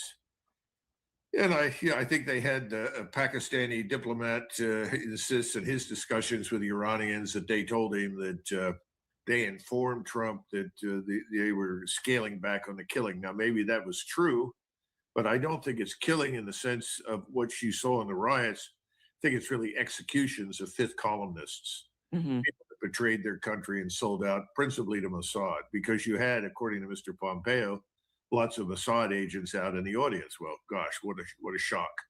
Right. So I think they probably told, it could be that President Putin, because supposedly the Russians have had their hand in advising them, said, "Listen, scale back on these executions for the moment." Yeah. Even though we tolerate these kinds of executions in Saudi Arabia and All the any time. other places all the time, and Yeah. Trump never expressed any concern about the loss of life in Gaza. So who knows? But I think the show is on. You have to look at the Lincoln Carrier Battle Group. It's still on its way to the region. We may see a second show up. I wouldn't be surprised. Mm-hmm. So I think the war is definitely on the agenda. And I don't see any evidence that Mr. Netanyahu is relenting. This is his golden moment. Either he acts and gets the full support, unconditional support of the United States Armed Forces and wins his war in his mind, or he loses. Yeah. There was an odd earthquake in Israel yesterday. I don't know if you heard about this, a very short, odd earthquake that people are reporting happened right at where Israel would potentially be keeping nuclear weapons, that perhaps they were doing a test. They'd also had reportedly said that there was going to be an earthquake drill at the very moment that that had actually happened. Like they could predict, they knew when this earthquake was coming, which we don't have that kind of technology at this point to know when earthquakes are coming unless you're causing the earthquake. So do you think that Israel is preparing to go nuclear against Iran? Well, there's a lot of evidence to suggest that that could have been an underground nuclear test in the vicinity of Dimona, which is the region you're talking about. Mm-hmm. But we don't know. And you're not going to get the truth out of the United States government, which is essentially in the grip of Mr. Netanyahu and his billionaire donors in the United States. So I don't think we're going to find out the truth on that subject. Just keep in mind from the very beginning, and I'm not the Lone Ranger, I've said this several times, there is always a danger that if things go south for the Israelis, that they will turn to a nuclear weapon. Yeah. We estimate they have between 250 and 300 nuclear warheads potentially. I don't know how many launchers. Some of these are on submarines. They have several Dolphin-class submarines the Germans gifted to them that were modified to carry cruise missiles with nuclear warheads. They can also deliver these from missiles on the ground. They can deliver them from F-15s to F-35s. So they have that capacity. And, this is something that the Turks have addressed, actually, obliquely. Even Mr. Erdogan publicly said, "We know what you have, and we're not afraid." Well, the reason he's not afraid is that for years, and we're going back 30 years, the Pakistanis have promised the Turks a nuclear weapon if they need it. That's always been available to the Turks. And obviously, what a catastrophe that would be for the Middle East if the Israelis were arrogant and stupid enough to use a nuclear weapon. And I think we would see nuclear weapons spring up all over the place, and that would be the end of Israel. So I hope that that's not going to happen. But I don't see any evidence. Maybe you do, Kim. I don't see any evidence that we have any real influence over Israel. I see a lot of evidence that Israel has huge influence over us. Yeah. Yeah. And I think they are crazy enough to use a nuke. I mean, I don't put that outside of the realm of possibility. Their behavior has shown that they don't value human life to the level that one would expect of a Western democracy that they claim to be. But Iran, reportedly, there's also a bunch of hypersonic missiles pointed at Israel right now from Iran. Mm-hmm. And what's Israel's defense? I mean, Israel's a tiny country. Iran's massive. They saw what happened to them this past summer, spring. So I would think that they would be gearing up with a nuclear weapon, and I don't put it past them to use it. The question is then, what would Iran do? I mean, the thinking for America is, well, the nuclear weapons we dropped on Japan, that ended the war. That was it. So Israel would think, okay, we drop the nuke and that'll end the war. That'll be it. But I don't know if that would be it. No, I don't I don't think so, which is the rationale for the comments I made to you earlier. Remember that Iran consists of a population of over 90 million. The country itself is the size of Western Europe. You have the Turks who are not far behind them. And I think that the use of a nuclear weapon could precipitate the opposite of what the Israelis think it might produce. Right. Of course, they may then assume that we will employ our nuclear weapons that we have at sea in support of them. I hope not, because if that were even possible, that would very definitely bring in the Russians and the Iranians. Remember that the Iranians buy roughly 30% of their oil from Iran. It comes through the Persian Gulf. The Chinese, you mean? Sorry. Chinese, yeah. Yeah. And then the Russians are very, very concerned about their southern flank because of Central Asia. They want a stable partner in Iran. Iran, if it were to become destabilized or worse yet, divided or fragmented into smaller states, could prove to be an enormous problem for the Russians. They want good relations because they also want Iran to be part of BRICS and this thing we call the One Belt, One Road project. And we've already seen trains arrive from China in Iran carrying various goods. So Iran is a critical member of the what I would call the China, Russia, India, Iranian quadrangle, if you will. All of these states are linked in one way or another. So we're looking at a real potential in the region for Armageddon, which I suppose there are some deranged people that welcome that on the belief of that some has some sort of religious payoff, but for the rest of us, it's insane. Right. And we should try and stop it to the extent that we can. But here's the problem: as I was reviewing this man Witkoff, the real estate guru or whatever that is friends with Trump, who runs around with Kushner making deals and pocketing huge quantities of money, at the same time theoretically representing us. And he communicated these demands to Iran. He said, stop enriching uranium, reduce missile stockpiles, reduce approximately 2,000 kilograms of enriched uranium material to 60%, and stop supporting quote unquote regional proxies. That means anybody that Israel doesn't like. Right. In return, we'll lift sanctions. Well, that's just it's they can't comply with that. It's you might as well say the same thing to the Russians. We keep making demands of the Russians, now making demands of Iran that they won't meet because they're sovereign states. And the more that you threaten, the more persuaded they are that they desperately need to build up their military capacity. So it looks like a dead end. And I think we're going to see this war break out probably in 7 to 10 days.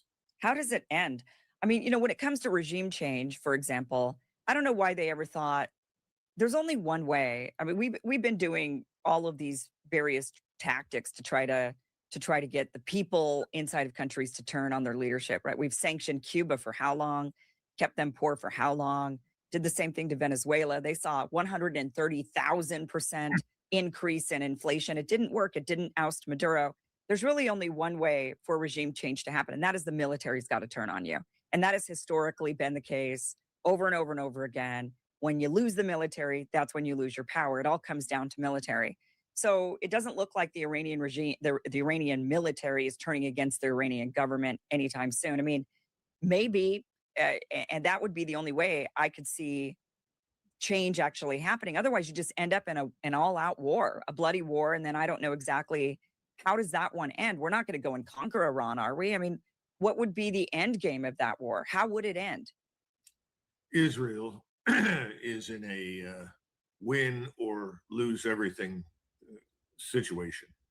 So if Israel embarks on this war with Iran, the leadership of Iran, the state of Iran must be destroyed.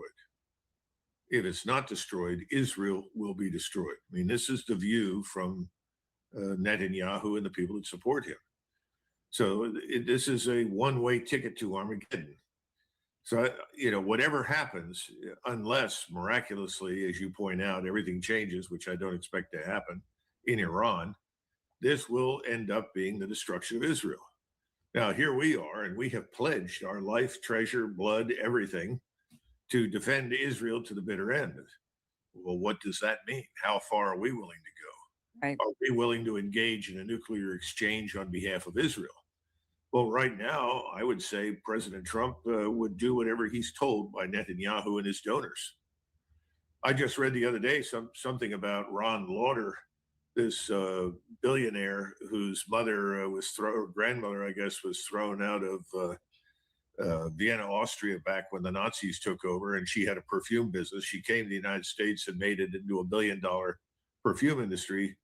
Supposedly, he is the one who planted the idea of annexing Greenland with the president. So we know who the president listens to. He listens to his billionaire friends and buddies, who all happen to be Zionists. So my great concern is that instead of acting like the president of the United States, he'll act like the president of Israel. And that means that he'll rush to the defense of Israel, come hell or high water. I mean, isn't that why Mark Levin calls President Trump the first Jewish president of the United States? I just don't know how this ends. I mean, that's just the real question. Do you think we're going to end up sending American boots and putting them on the ground in Iran? No, the country's too big. There are too many people involved. We couldn't control Afghanistan if our lives depended upon it. We couldn't control Vietnam, really. Unless you're willing to go in and essentially behave like Genghis Khan and kill 40 or 50,000 people to make your point, which, thank God, we have not been willing to do, then I don't see much hope. I mean, in Algeria, where the French had enormous success against an insurgency, they always admitted that as soon as you pulled the troops out of the area, you lost control again. So I don't see any future for that. All I see is the potential for enormous destruction of life and property. The other thing is that we should not discount the readiness of the Russians or the Chinese to become involved in this. Yeah. And I think we do. And I think President Putin has tried very hard to make it clear, don't do this. Don't engage in this war against Iran. And I think we've said, oh, well, it doesn't matter. Listen to General Keane, who probably is one of Trump's senior military advisors for all intents and purposes. And what does he say? Oh, Putin's bluffing. The Ukrainians are winning. Millions of Russians are dying. The economy's broken. Don't worry. That hasn't worked out very well. No. But I think he still is singing the tune that the president is hearing in his ear. Well, Colonel Douglas Macgregor, thank you so much for being here and giving us your insight into this. It's a scary time for sure. I mean, again, I just don't know how what they think the outcome, what a positive winning outcome is for them. If they think they could go in and somehow control Iran, take down the government, and then what? Are we gonna break it up into pieces? And remember that we would like to have control of the oil. Right. Well, of course. Right. Well, yeah, but that extends the life of the petrodollar. The petrodollar is in a lot of trouble. Right. Without petrodollar, you cannot borrow in perpetuity. We want to continue to borrow in perpetuity. So there are a lot of other things going on. That's why the Iranians know exactly what the game is. And we think we're going to have a win in Venezuela. Now we're going to send private contractors down there to protect the oil drilling rigs from being attacked by the locals. Yeah. Good luck with that. I mean, you know what private contractors end up doing? They're mercenaries. That is a recipe for corruption on a scale that we don't even want to think about. It looks like the 30s, go in and rescue international fruit, send in the Marines or something. Yeah.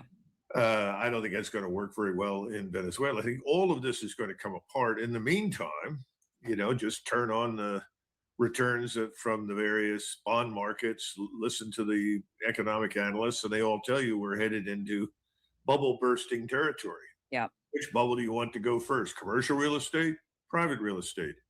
I mean, we could spend all kinds of time. So one of the things that could get in the way of everything that President Trump wants to do is fiscal reality. That may save us. Right. Hell of a thought. Well, tell us about the national conversation so people can actually hang out with you. Is that what this is? They could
Right, so the US has moved to strike Iran into the readiness posture, and then suddenly it stopped.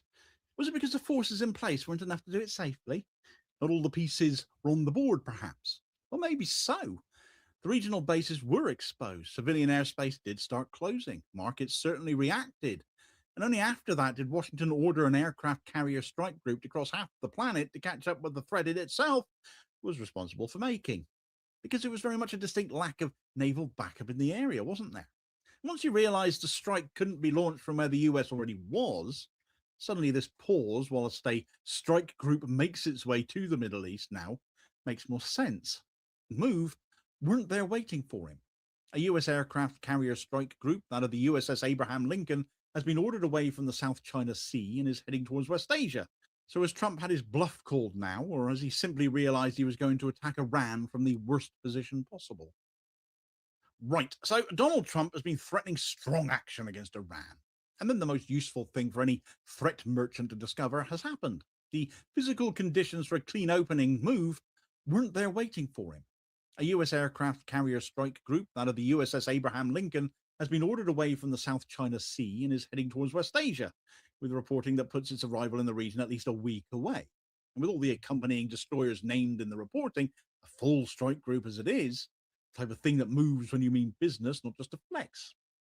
So this is a deployment being briefed into the public record now. The story, not a single decision or a single phone call or one of those at this time moments.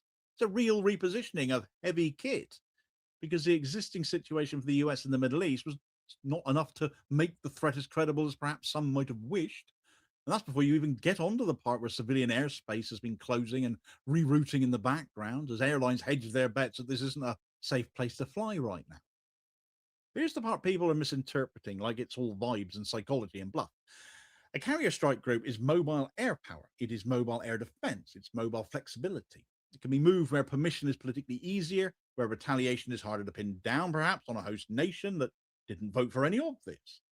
If you do not have that on station, you're leaning harder on your fixed bases, aren't you? The predictable runways that are set in stone. Regional partners who get to eat the first wave of consequences as a result of that, while Washington carries on talking about its options. And that's pure mechanics. If you're sitting in Qatar or Bahrain or Kuwait or anywhere else hosting US assets, you're not a spectator to the consequences of Trump puffing his chest out and resembling something akin to a big orange space hopper. You're the map in question. You become the coordinates. You become the return address. And nobody wants a return to sender moment here or a mail redirection on America's behalf. And you can see it in the real world indicators, because those are the actors that treat risk as a cost rather than just narrative. Iran has closed its airspace at short notice to most flights during this escalation cycle, with published aviation risk reporting setting out the timing window and the scope. When airspace starts snapping shut like that, what it tells you is not someone is about to press the big red button. It tells you that enough people believe the environment has become unpredictable that the safest option is simply to reduce civilian exposure immediately. That's a constraint on escalation because it means the region is not a clean stage. It's a live air defense environment with commercial traffic trying to survive around it. The funniest part, if you want to strip authority without trivializing the consequences here, is how procedural language gets wheeled out like some kind of a magic spell right at the point the physical world has already intervened. No plans at this time. Kind of sentence that sounds like abracadabra. Sounds like it was designed in a committee to create maximum wiggle room and minimum accountability. It's not a stabilizer. It's an admission that the threat machine has outrun its readiness posture. If you had the posture and wanted to pause, you would not need to drag an entire carrier group across oceans because you would already be sitting on your leverage, wouldn't you?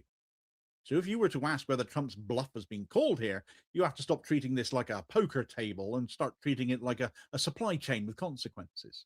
A bluff is something you do with words. A constraint is something you run into with assets.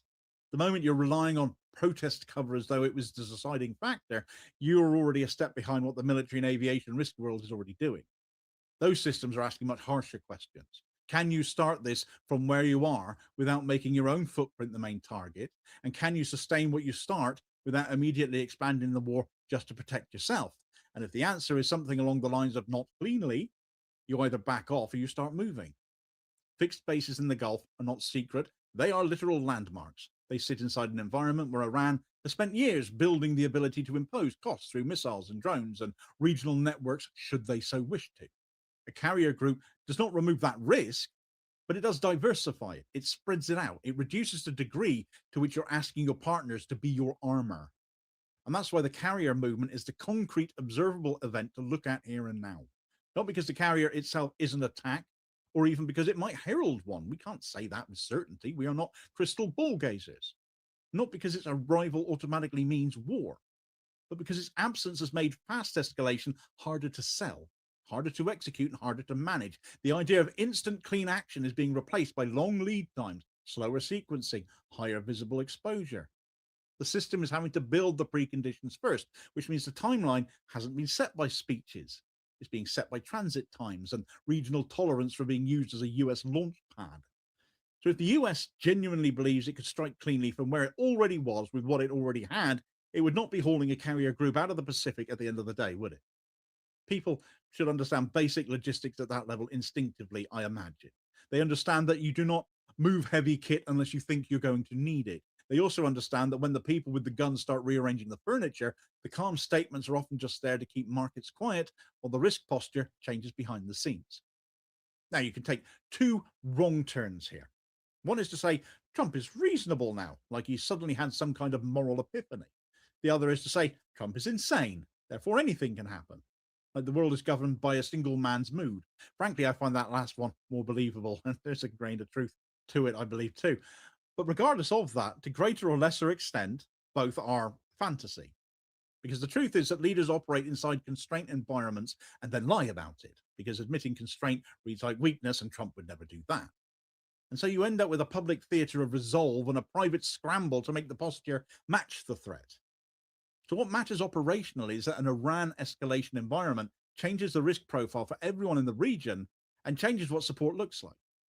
Because support then becomes basing rights and overflight permissions and intelligence coordination, logistics, political cover. Those things are not uniformly available at speed when regional capitals are calculating the price of being the launch corridor for a war that won't be fought on American soil. A carrier group does not need permission to exist in international waters in the way a base needs permission to operate in another country. So in the background of all of this sits civil aviation risk reporting, and they'll be tracking short notice closures. That matters because it tells you the system is not waiting to see whether the White House decides to de-escalate. It's already treating the region as a live risk area and remains so. Airlines are still rerouting and breaking their schedules. Costs rise as a result. And the region gets a taste of what a wider conflict does to ordinary movement before a single missile's been launched, if one even does. And when you're trying to sell escalation as controlled and limited, the spillover into civilian systems is the part you can't talk your way out of. And so the central question is not so much, has Trump blinked? It's what has he run into? Because the carrier movement tells you the US threat posture has not been where it needs to be for a rapid strike option to look safe. And the airspace closures tell you the environment is volatile enough that even civilians are being pushed out of the sky at short notice. You put those together, you get a simple operational condition. Escalation is not a single decision. It's a sequence that has to be built, and building it is visible and slow. Every day spent repositioning assets is a day you give the other side time to adjust or disperse or send messages out. The longer the lead time, the less plausible the fantasy of a neat opening move that shocks your opponent into quick compliance. That's why the war hawks are always screaming now and decisive action, because their worldview depends on the belief that speed substitutes for strategy. A carrier group steaming across oceans is the opposite of surprise, and it binds the timeline to physical reality. It's why serial warmongers such as Lindsey Graham suddenly look so glum after Trump called things off, so to speak, yet is still talking up action to come by telling us to stay tuned. And for as much as some of you might find my mockery here out of place, aside from the fact it's normal for me anyway in these videos, this is where the mockery actually belongs the most, where it is particularly fitting, I would argue, because it's not mockery of the risk, it's mockery of the pretense of control. You have senators talking like they can will a war into existence with a television quote, while the military reality is that the pieces have to be moved, and the civilian reality is that the region starts behaving like a danger zone before anyone signs anything or before anyone fires anything. The cowards in this story are not the people who hesitate. The cowards are the ones who demand escalation while ensuring someone else's territory and civilians carry the wave of consequences. Lindsey Graham. Iran has not needed to do anything dramatic for any of this to unfold. There's been no sudden Iranian surge, no spectacular provocation required to force Washington's hand. What has existed for years is a regional environment in which US assets sit inside range. Alliances carry cost. Retaliation does not require equal force to be effective. That background condition has been enough to move or to make the opening more risky. Iranian officials have continued to say they are taking threats seriously while leaving the door open to diplomacy. That denies Washington the excuse of imminent provocation while maintaining a posture of readiness. It forces the other side to own the escalation sequence rather than blaming it on a reaction. And that's where mainstream media framing falls apart as per usual, because it keeps asking whether this is de-escalation or escalation, like those are binary switches that go on and off. What is actually happening is resequencing. The attempted move into a strike posture exposed that the order of operations was wrong, so the system has shifted to correct the order. That correction does not make escalation inevitable, but it does make it more deliberate and more visible. The oil market reaction shows how this operates outside all the speeches. Prices have moved sharply in response to perceived de-escalation signals, not because traders suddenly trust anyone's word now, but because the immediate risk of supply disruption looked lower once the opening move stalled. None of that means escalation has been taken off the table. What it means is that the table itself has changed. Any future move now carries the memory of this one, the knowledge that the opening phase was not as easy as US rhetoric implied. That knowledge is shared by Iran, by other Gulf states, by airlines, insurers, by militaries that understand how all this works. The carrier strike group on the way west is the clearest embodiment of that. It's not a threat in isolation. It's a correction. It says that if escalation is to be attempted again, it will be attempted from a position that spreads risk rather than concentrates it, and that reduces reliance on host nations that may not want to be first in line for retaliation. That move binds Washington to a slower, heavier approach, whether it likes it or not, and it exposes it to accusations that they are far less certain they can win here. And this is why claims that an attack has been cancelled or called off are also misleading. They imply a clean decision point that does not actually exist yet. What's being cancelled is not the idea of escalation, it's the fantasy of doing it cheaply and quickly from wherever you happen to be standing at the time. And it's also why the language coming out of Washington has been so carefully vague. At this time is not a peace offering, it's a pause. It buys space while the system adjusts more in their favour than it currently was. Well, that carrier strike group sails their way, and it keeps the door open in both directions. We still don't yet know what will happen when the Lincoln carrier group does arrive in the Middle East, just that it will be there. The less confident the posture, the more procedural the language becomes. And there's also a temptation to turn this into a story about Trump learning a lesson here, or about Iran winning the first round. And that's a temptation that should be resisted as well, because the structure is the story. The structure is what forced the pause and triggered the repositioning and caused the rest of the system to react. The only thing this episode currently fixes in place is that there is clearly a higher baseline cost for escalation. Even if a carrier arrives, even if assets settle into position, the knowledge that the opening move was constrained won't go away. It will still sit there in every future calculation, making speed harder to justify and patience harder to sell.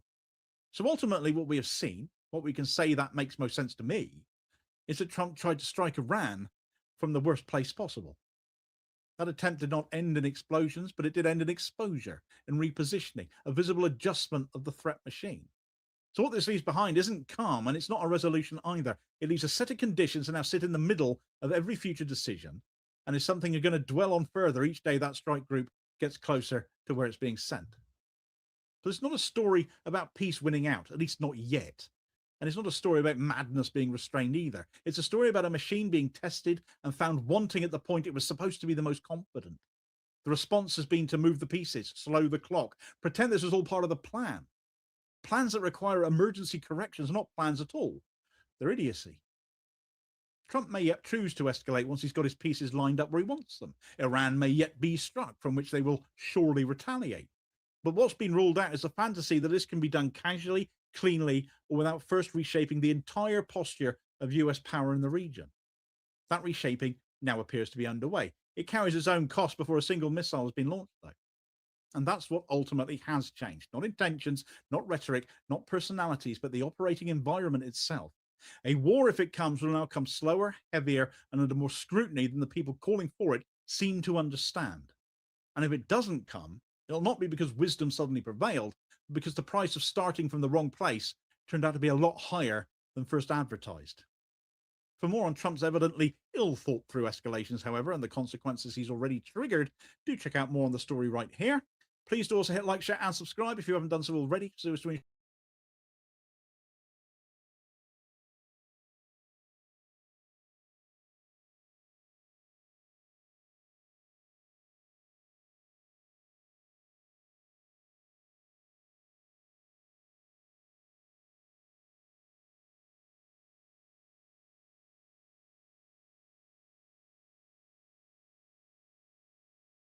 Well, we're going to see NATO has been dealing with us on Greenland. We need Greenland for national security very badly.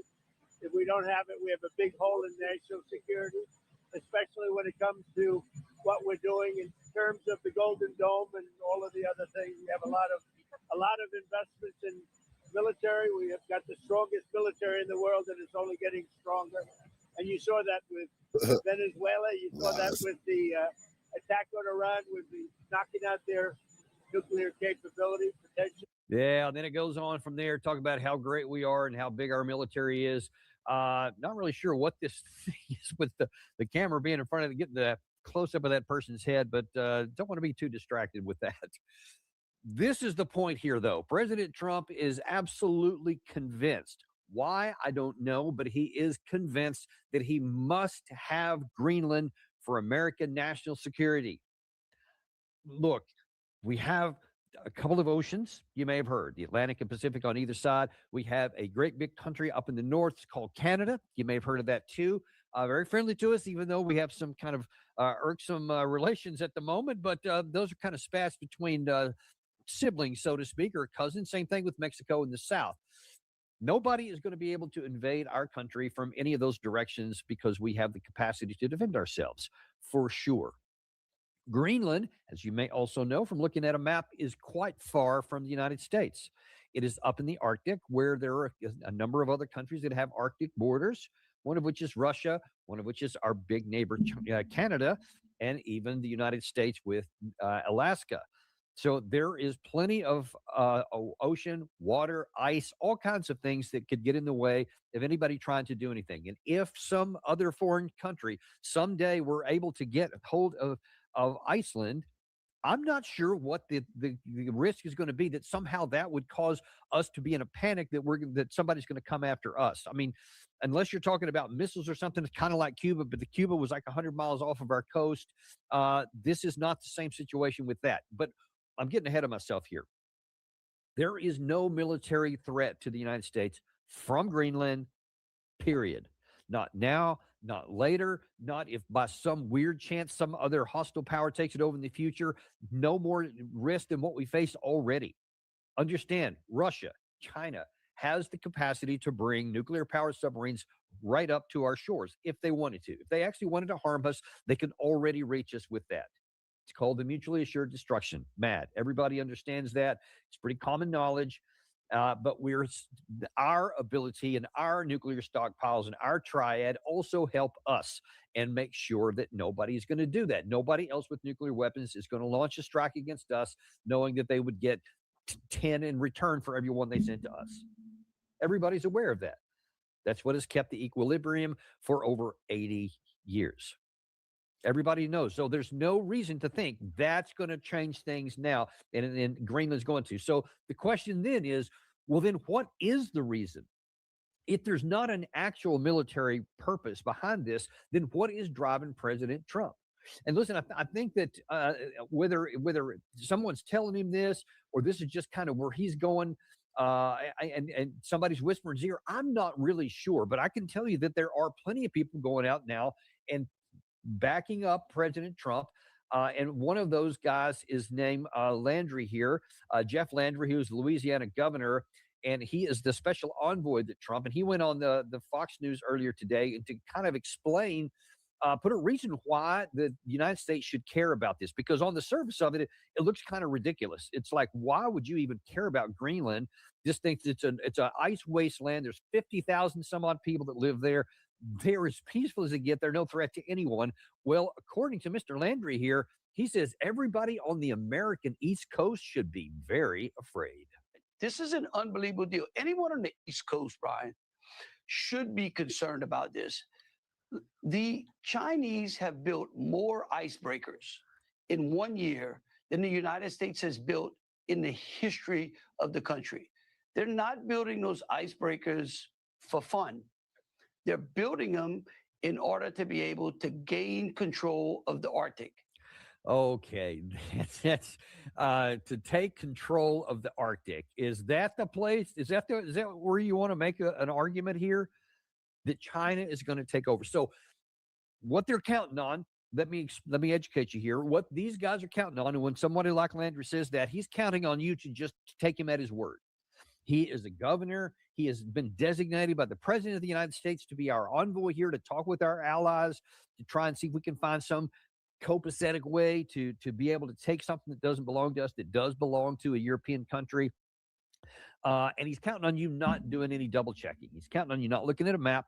He's counting on you not understanding how combat power works, how it's projected, etc.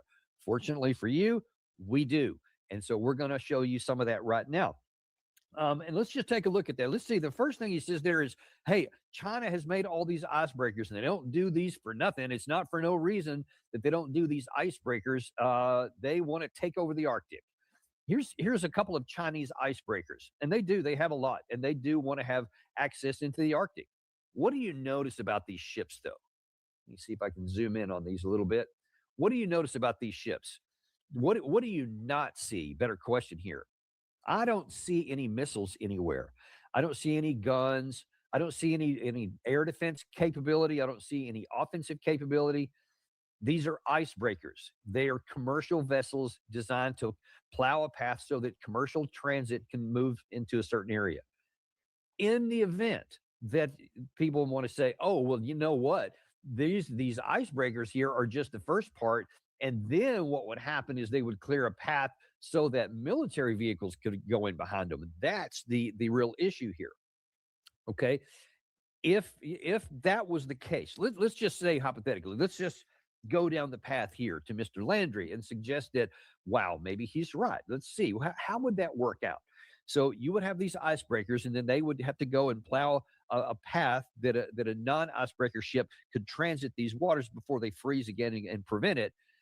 But they don't have any defense of their own.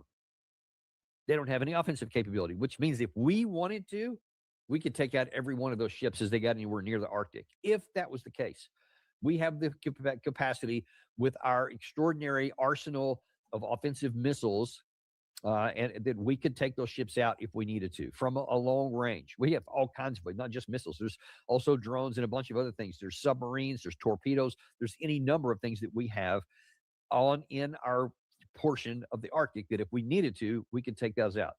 China understands that. You see, the ship doesn't even have any air defense of its own. And even if you want to say, well, it's an umbrella, you got to understand that would have to be at the front. That would have to be leading the edge. And so what's going to protect it from the front side there? It's not a whole lot, because anything's going to protect it would have to be further back. And that means that the umbrella, they would have to be right up on it. And then you knock out one, you knock the whole thing out. So just on the surface, just in that regard alone, it's going to be really hard to actually bring that power into any way that's going to be able to do anything if they did. But that's actually not the biggest issue you need to pay attention to. The biggest issue you got to take a look at is what is the capability to get there in the first place. So let me show you a map here. Here's the Arctic. Now, let me actually, one other thing I want to show you before that to make this make even more sense is this is the Chinese main naval bases, the major naval bases for the Chinese fleet. And you see down there in the south at Yulin, and the very at the bottom of the screen there. Then you go up north of Taiwan to Ningbo and Qingdao and Dalian. Okay, and so you see those are the major ones in China. So just south of North Korea, and then just south of Taiwan. That's where all of their fleets are, because that's where China has its capacity, right? It's pretty self-evident, pretty obvious that that's the case here. Now then, let's go to this map here. So here is China, and then here's where the base up in the north, just south of North Korea, and then it goes down here to the Hainan Island. This is where the southern one was. So this is the Arctic. So this is where their naval bases are. So if there's going to be a naval flotilla that's going to go up into Greenland to take over the Arctic, how are they going to get there? All right, well, there's two routes. There's a north and a southern route. Let's take a look at the northern route first. So here they would have to leave wherever any of these bases that are along this arc anywhere. They're going to have to go out past South Korea, where we have naval bases. They're going to have to go out past Japan. We also have naval bases there, and these are both allies of ours. So China, just imagine this, work with me here. China is on its way to take over the Arctic and put America's national security at risk. And they're going to pass our ally South Korea, our ally Japan, where we have our own naval bases to along with it. So they're going to just like be flying along through the waters here, just going all up into this area here, all up around. And they got to, oh, snap, look at this. They have to go by Alaska. I don't know if you're aware, but that's an American state. And we have lots of air defense capabilities there. So they're going to have to go through the Bering Strait. They're going to have to get up into here, pass all of this, and then, and only then, are we going to be able to get up to Greenland. And then with all of that long lead line, with all of that exposed logistics line, then they're going to what? Invade Iceland? They're Greenland. They're going to like make it an operation to send their troops ashore and to fight their way on with whoever may be there. I mean, do you see how ridiculous this is? Just look back through again. You're going through all this open water, past America, past through the Aleutians, all the way down through this area, all open, past all of the Japanese islands, past South Korea, only, and then that's where you're going to get to your base. That whole path there. The southern one's even worse. So they would then leave the Hainan or any of these others, and they would move south. They're going to have to move through all this area here. Through Indonesia, Malaysia. You see, then they're going to have to move through all this area. They're going to go south of India. Then they're going to have to go all the way around the Middle East. Then they get to go all the way probably through around Africa, or maybe, I don't know, maybe they would sail up through here. Who knows? But not a lot of good things there. We have more combat power here than almost any other region in the world, right? Other than Europe. Then they have to go through all this, and then they're going to get up, and then they can go up to Iceland and hit it from this side. Yeah, you see that how ridiculous this is. Nobody's doing that kind of analysis. People are not talking about that when none of the reporters ask him those questions. And I have not seen anything written on it. But you got to ask. You are standing there, Mr. Landry, telling all of Americans that everybody on the East Coast, and I'm not on the East Coast, I'm in the Washington, D.C. area, just got back from New York. We should all be terrified. Of what? Do you see how absurd it is to say that? And then, well, okay, but then maybe it's Russia that we got to be terrified about. It's not the East Coast, but you get the idea, right? We should be worried. Russia already has a huge border in there. Let me run back to that one again. Let's take a look at that. This is where the Russian side is. Okay, so all of this is Russian territory. Here's Alaska again. We've circled back around. Who does that belong to? Most of that belongs to Russia. Why would they need to take over Greenland? Why would they want to risk an Article 5 nuclear war with the United States, with France, with Great Britain, all nuclear powers, all part of NATO, all NATO Article 5 members? Why would they risk that when they already have it? Do you understand what I'm saying here? This is just nonsense. At face value, when you look at the two things, because that's what Trump has stated, China and Russia will take over. Russia or China don't have the capacity. China, forget it. They're out of the equation. They can't even get there. They don't have the ability to project power over those massive long logistics lines, either on the north or the south route that it would take to get there. Russia has no need to do it. And what they both do have, though, because there are lots of icebreakers, Russia also has a significant amount of icebreaker ships because of economics. That's the reason why. It makes economic sense. You don't have to go to war with somebody to just take advantage of the opportunity economically. If they ever wanted to change that and said, we're actually going to take over military, what would be the benefit? Do you understand that? Evil isn't evil, just like says, I want to go and see something because I'm evil. So look, Greenland, let me go get that. There has to be something benefit. I mean, just take the biggest evil at all, Hitler. Hitler didn't just take stuff because, or at least not in the beginning. He did go into the Soviet Union out of arrogance and presumption because he hated Stalin. He wanted to just conquer everything, but that's a separate issue here. All the stuff he did, whether it's the Sudetenland, what's the occupying the area near France, taking over the Anschluss in Austria, or then conquering France later on and all that. Those were all because he had a territorial acquisition lust, and he wanted to conquer and have an empire surrounding his country to give him security. That was his intent there. So it was wrong. It was evil, but it made sense. I mean, everything that he took made sense. And it even made a certain amount of sense to go into the Soviet Union, just not all the way, because that didn't make any sense. But then it became his arrogance took him into areas that guaranteed his defeat. We can talk about that another time. And there are some analogous issues with that. Letting arrogance get your appetite beyond what it should because you can do something. There's some lessons there to be learned. But what we need to look at here is that the casus belli, the actual stated purpose of going into Greenland, is nonsense. It's nonsense. China doesn't have the capacity. Russia doesn't really have the capacity. They definitely don't have the interest in risking an Article 5 nuclear war over something that they already have access to the Arctic, unimpeded access to the Arctic on their own border. So it's just nonsensical. So I don't really understand, really, and I mean this, I don't know what is really driving President Trump. It's not national security.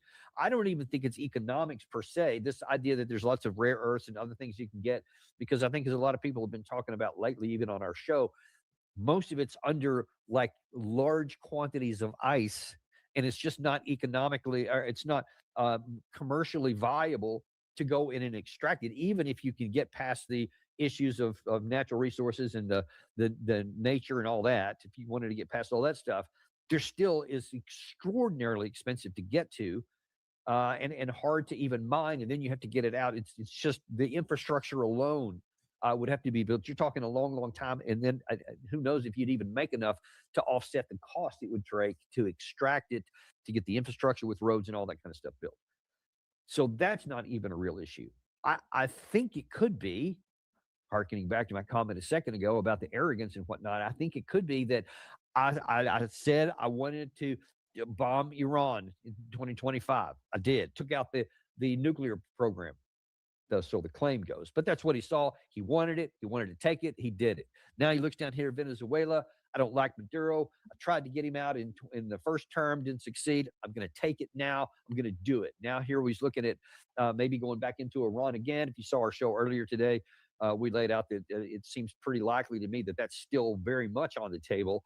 They just didn't have enough combat power in the region, but I did it. I want to. President Trump has said to an ABC interview over the weekend or earlier this week that everything I do works. All my decisions are right. He thinks that if he wants it, he can take it. And so now I think that somebody put a bug in his ear and he just saw Greenland. I also said I wanted that earlier in my administration this term. I want it. So I'm just going to go get it. It may be that simple. And there are other things involved here, and there are other players involved. And let's, not least of which is Greenland itself and the Europeans, especially Denmark, who are involved with this. And this is as of yesterday here. You may have seen some of this, but here's what the reaction has been from Europe. They're taking some pretty strong reactions here. Troops from several European countries, including France, Germany, Norway, and Sweden, and on top of Denmark, are arriving in Greenland to help boost a Arctic island security after talks between representatives of Denmark, Greenland, and the U.S. on Wednesday highlighted, quote, fundamental disagreement between the Trump administration and European allies. So they have sent, just understand that, this is a NATO ally, has sent troops to Greenland as a warning to NATO ally America. I mean, this is where, even if common sense doesn't exist, at least reality needs to impose that the cost to potentially get what I want because I want it is just too high. I've already told you the actual physical cost is too high to get anything of any value out of it. But there are bigger issues involved here. So you're already starting to make our European allies so angry and so afraid that they've actually taken a bit of a bold step to put military troops on the ground here. It's a token force at this point. It's not anything big, but it's there. Apparently there's more that could come later. But you're putting up a situation to where if Trump just says, I'm going to call your bluff, and he sends American troops, now just imagine the scene you have here. You have Greenland sitting here, and you have European militaries on the ground and American militaries theoretically on the ground, guns pointed at each other. Do we really even want to go down that path? That is just absurd in the extreme. Now, it gets a little bit more wacky and a little bit more of a yellow flag, a yellow card, maybe better, to President Trump. And I mentioned how our good neighbors of North Canada, how that's they're upset, but they've been a good stalwart ally. I mean, for hundreds of years. That's also starting to wear pretty thin, and Mark Carney is starting to step up a little bit more and more on his own cognizance to say, hey, listen, I think I can take care of this, and I can take some actions here, whether you want to or not. First of all, here is Mark Carney talking about who does Greenland belong to and where does Canada stand in all of this? Greenland, the future of Greenland is a decision for Greenland and for the Kingdom of Denmark. We are NATO partners with Denmark, and so our full partnership stands. Our obligations on Article 5, Article 2 of NATO stand, and we stand full square behind those. Okay, so that should be a big note there, because he specifically brought up Article 5, right? And I just told you that there are troops on the ground right now inside of Greenland. So that's what's going on now. There's not any Canadian troops there right now, but there are military forces of NATO who do have Article 5 obligations there. And he's saying, I stand four square behind Article 5, behind NATO, behind Greenland. And therefore, by definition, he is in contradiction to what President Trump wants to do. Now, Mark Carney is making these comments from China because he is on a visit to China. And as you heard from Landry a minute ago, that's at the center of what Trump is claiming, that China wants to take over. They have these icebreakers that are not there for nothing, and they're going to come and try to take over the Arctic, right? That's what the claim is. So one of the reporters asked him, "What did you talk to Xi Jinping about this?" And he said, "Yes." I had discussions with President Xi about the situation in Greenland, about our sovereignty in the Arctic, about the sovereignty of the people of Greenland and the people of Denmark, and I found much alignment of views in that regard. So he found much alignment. That what that tells you is, I bet they probably did roll out a map. I bet they probably said, "Yeah, here's a map. Here's where we would have to go, north or south to get up there. Here's our naval capacity. Here's where our forces are deployed, and it's all in the South China Sea, in the some of the other seas that are around the area. Definitely Taiwan. Everything is focused down there. Territorial defense. That's where all of their naval power is.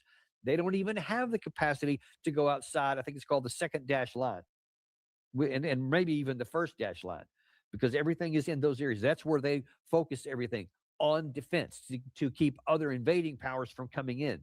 China historically has never been a territorial acquisition country. They've never had this mentality that we're going to go around the world and trying to conquer things like the Europeans have done throughout much of their history, like we're still doing today. Maybe we're just projecting onto China. If we were there, that's what we would do, except that they're not us. They have not even built their capacity to be able to project power that far. They all want to keep their own shores safe.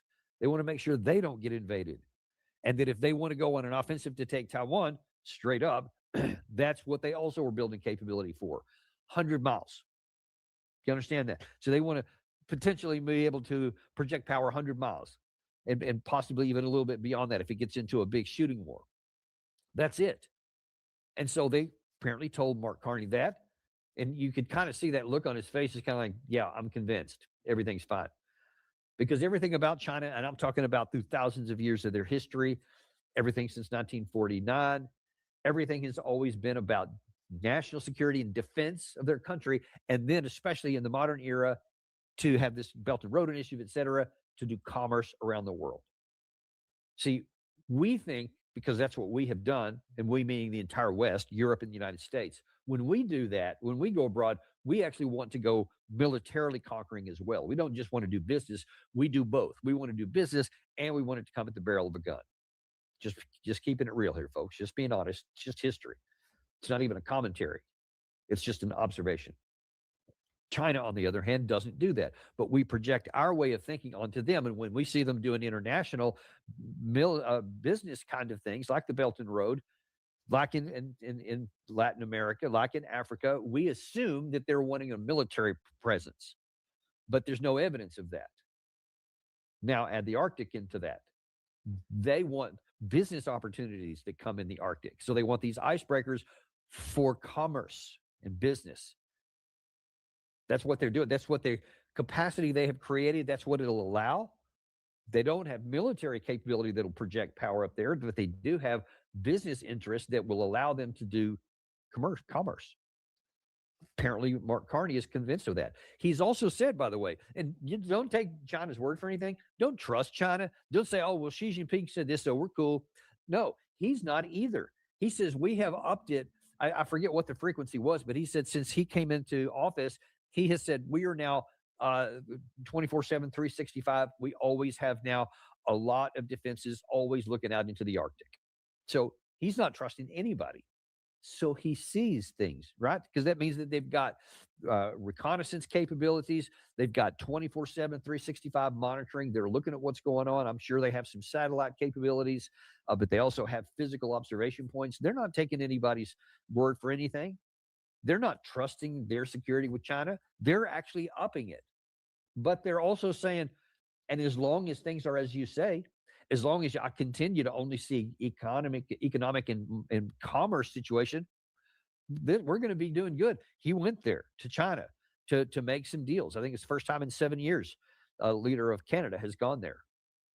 They signed a bunch of deals apparently because they want to do business. And they both have benefit to do business and to have a good security environment, especially when Canada is obviously an Arctic power and China wants to do business in the Arctic. They've got to cooperate. And as long as it stays business, there's no reason why they shouldn't. The Arctic doesn't belong to anybody. It doesn't belong to Canada, doesn't belong to the United States, doesn't belong to Russia. It's international waters. You have 12 nautical miles around your shores like every other country does that has an ocean border. And the same with them. Everything outside of that, the vast majority of that, therefore, is international waters. You've heard me say this several times. We go out of our way to say we have freedom of navigation operations, even into the Taiwan Straits, where it's only 100 miles across. We'll go right down that median line there and say that's international waters. It should stay open to everybody.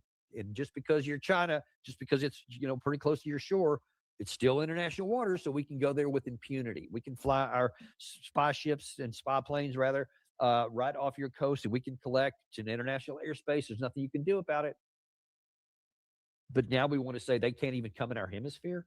They can't even go into the Arctic international waters. You see, that's just not going to work. You can try it, but it's just not going to work. They're not going to be cowed and bow down. They're not going to do it. So for President Trump to say, I'm going to go up into Greenland, it's just setting us up for a big problem with NATO. God help us if President Trump just says, no, I said I want it, I'm going to take it, and nobody in Europe or Canada is going to get in my way, because he knows Russia and China aren't going to do it. They have no interest in having any kind of military conflict. They're not going to do anything. That's not even real. That's all fake. But NATO, there's military forces that are there now. And if Trump doesn't get his way, if Greenland doesn't submit, if Denmark doesn't submit and give him whatever he's asking for, and there's so many deals that are on the table that are possible. We have a treaty going back to, I want to say it's 1951, something to that effect. We already have the capability to say we need to add, if we want to add more military capacity there, we can do that. You just can't take it over. You don't get Greenland. You can add military capacity. There's facilities for that, or there's mechanisms for that.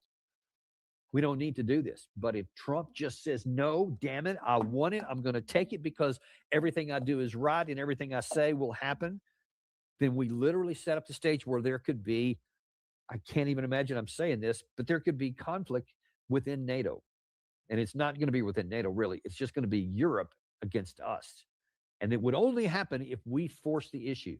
I pray to God this never does here, because if it does, listen, NATO is probably dead. I mean, Doug McGregor comes on our show, and he's been saying that it's a dead man walking, and probably is for many reasons. There is no unity of effort, and we continue with our efforts to make Ukraine win a war. It can't. We are fracturing the alliance anyway and bankrupting ourselves in the process. So that's probably going to happen anyway. This could hasten that, and could turn Europe against us. Maybe not militarily. I mean, it would be decades before that would even be a theoretical possibility. They can't right now. Everything has been built from the last 80 years to make them dependent upon the United States. So they can't independently go. So there's not really a risk of a war per se between the United States and Europe, but there could be some antagonism. And like you see Mark Carney here, happily looking to China. You think he's the only one? You think something like this wouldn't hasten other countries to say, you know what, BRICS looks like a whole lot better than the G7. We cannot count on the United States. You're taking actions that are detrimental to all of us. And that you're trying to set this situation up to where you're the king and everybody else is subservient. And we're supposed to all just submit to whatever you want, even to our own harm economically. And I think that people are just almost completely fed up with this.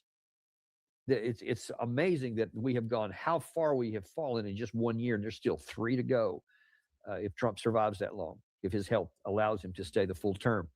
Obviously, that's not a guarantee for anybody, especially somebody of this age. But based on his behavior and actions, it's a bigger question than it might otherwise be. But let's just say he does. Holy cow, what could happen in another 3 years on top of the one that's already passed? We are in dangerous waters here. Watch my show that I did earlier today on Iran. If Trump bullies his way and says, no, I want to blow up Iran, I'm going to do it no matter what, that could cause us a lot of problems. If he does this on Greenland, that could cause us a whole new set of problems. That are all of it, though, together, is that this continues to dissipate American power. It dissipates our alliances and the goodwill that we have, and the goodwill that we could have, even amongst our adversaries in China and Russia. There's much better relations we could have with them. They both are willing to do it, but we're also shredding decades and even more than a century of good relations with Europe by going this, not just our own way, but bullying everybody, trying to bullying them into submission and just taking what we want because we think we can. Hope it doesn't happen. But that's the one case. And by the way, I mentioned about Iran situation. Since my show this afternoon, there's been another comment that I think is really, really important to make here, and that is by Brother Jack Keane, whom we talk about a lot, unfortunately. And he had something to say on Iran that I thought, oh boy, we got to address this too. Here he is talking about how he thinks we have to pay attention to what's going on in Iran. To do here, and let's get something straight. The objective of this attack has never been they're going to go to collapse this regime and we're going to get a regime change. I mean, that article, I totally disagree with it. The president has known that from the outset. At best, what would come of this is we put the Iran regime on a pathway to its collapse. That's at best. We don't have an organization to take it over. If there was an organization out there ready to take over the regime, what would Iran do with that? They would be killing them, and they would be putting them in jail and hanging them. So this is a process that's taken place. We're focused on holding the people accountable for what they have done, and then putting it on a pathway to so weaken the regime, which is already politically, economically, and military the weakest it has been in 45 years. So there you have it. So he's trying to tell us all that, in some sense, he's kind of trying to tamp down expectations. Well, we're not going to make the regime fall. I do believe people mentioned that. Also go back and watch our show with John Mearsheimer, international relations theorist and professor at University of Chicago.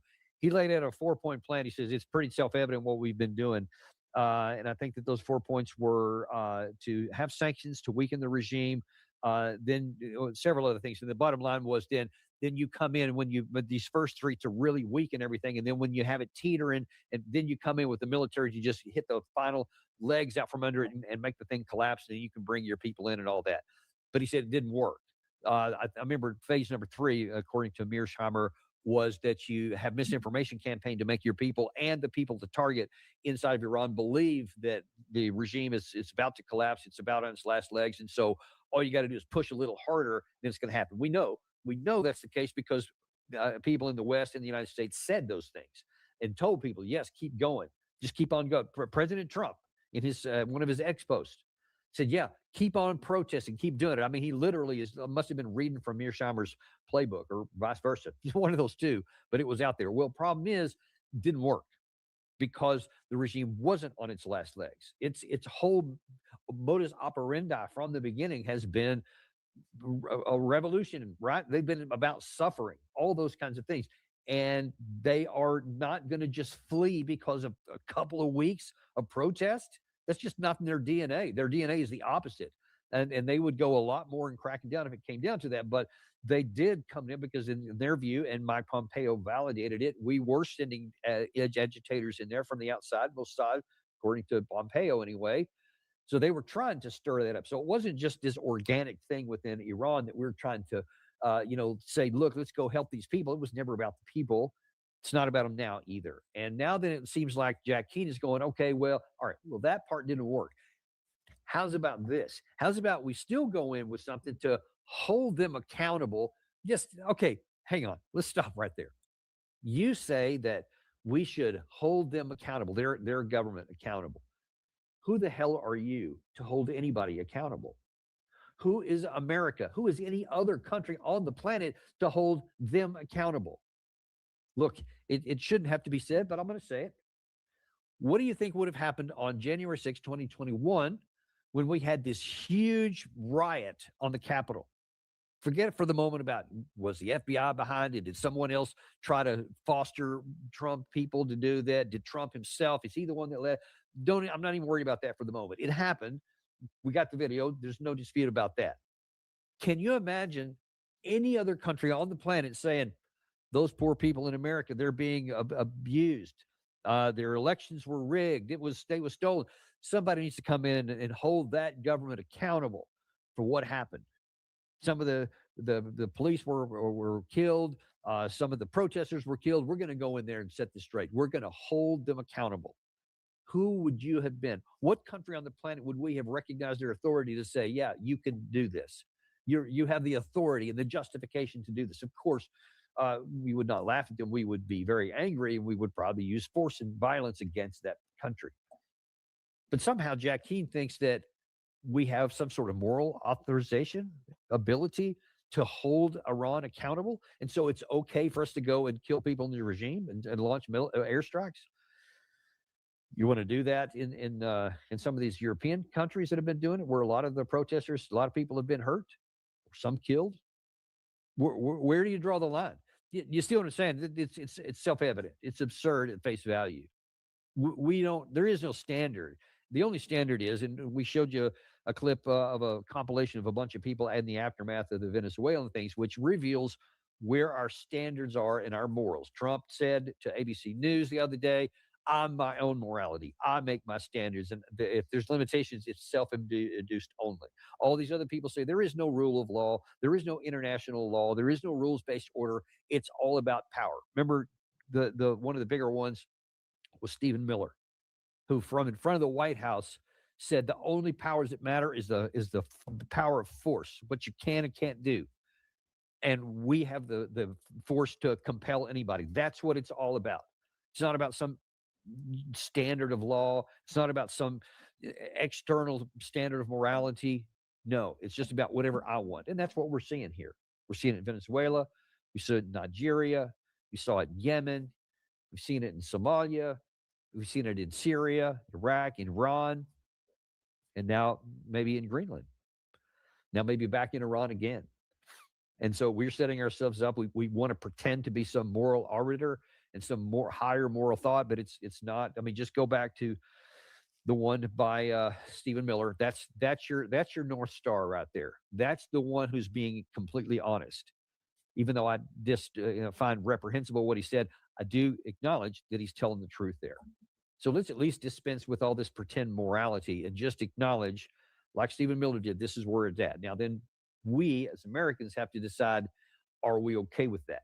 That's what Stephen Miller believes. That's clearly what President Trump believes, definitely what Jack Keane believes. It's not what I believe. And I bet there's a lot of people here watching that also don't believe that. And if enough Americans find that reprehensible, then the ballot box is where we're going to have to make that view known. Problem is, obviously, we've got 3 years to get to that ballot box at the presidential level.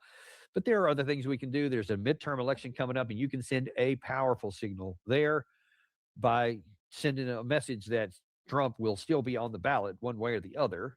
And you can vote in ways that are saying anyone who's opposed to what he's standing for, I'm going to vote for. We can do that. Anybody who wants to be a Republican but doesn't want to stand up behind this stuff because that's not your values, stand for it, and I bet people will vote for you. If you're a Democrat and you say, I'm not going to do that, I personally am not a fan of the Democrats because of some of their other policies, but right now it's an election.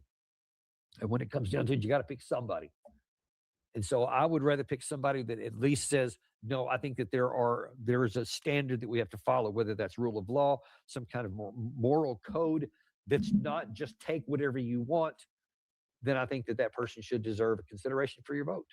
But let's take a look at it, because what I want to see more honesty. And if people believe what Stephen Miller said, and people believe what President Trump said, say so plainly, and then we'll go to the ballot box and we'll see what the American people want. And I'll just warn you, there's a lot of people who want that. Let's be clear about that too. There's a lot of people who want that, and they'll vote for it. And if we get enough people behind that, and the people who are in the position of power see that that's what a lot of people want, they'll do more of it. And eventually, we will all pay a price for that. I promise you. We won't get away with that. We're not something special. That's how human nature has been forever. And you do enough of this to a lot of people, you will make finally enough people angry enough and fearful enough that they will band together and they will take action against you. And we're not special, and we are subject to that same kind of pressure as other regimes and other governments in the history of mankind have been. I promise you. Let's hope that we can fix that while we still have a chance, because it is not beyond our ability to have some influence. Thank you very much, folks. We'll see you tomorrow on the Daniel Davis Deep Dive. Kofi, follow me.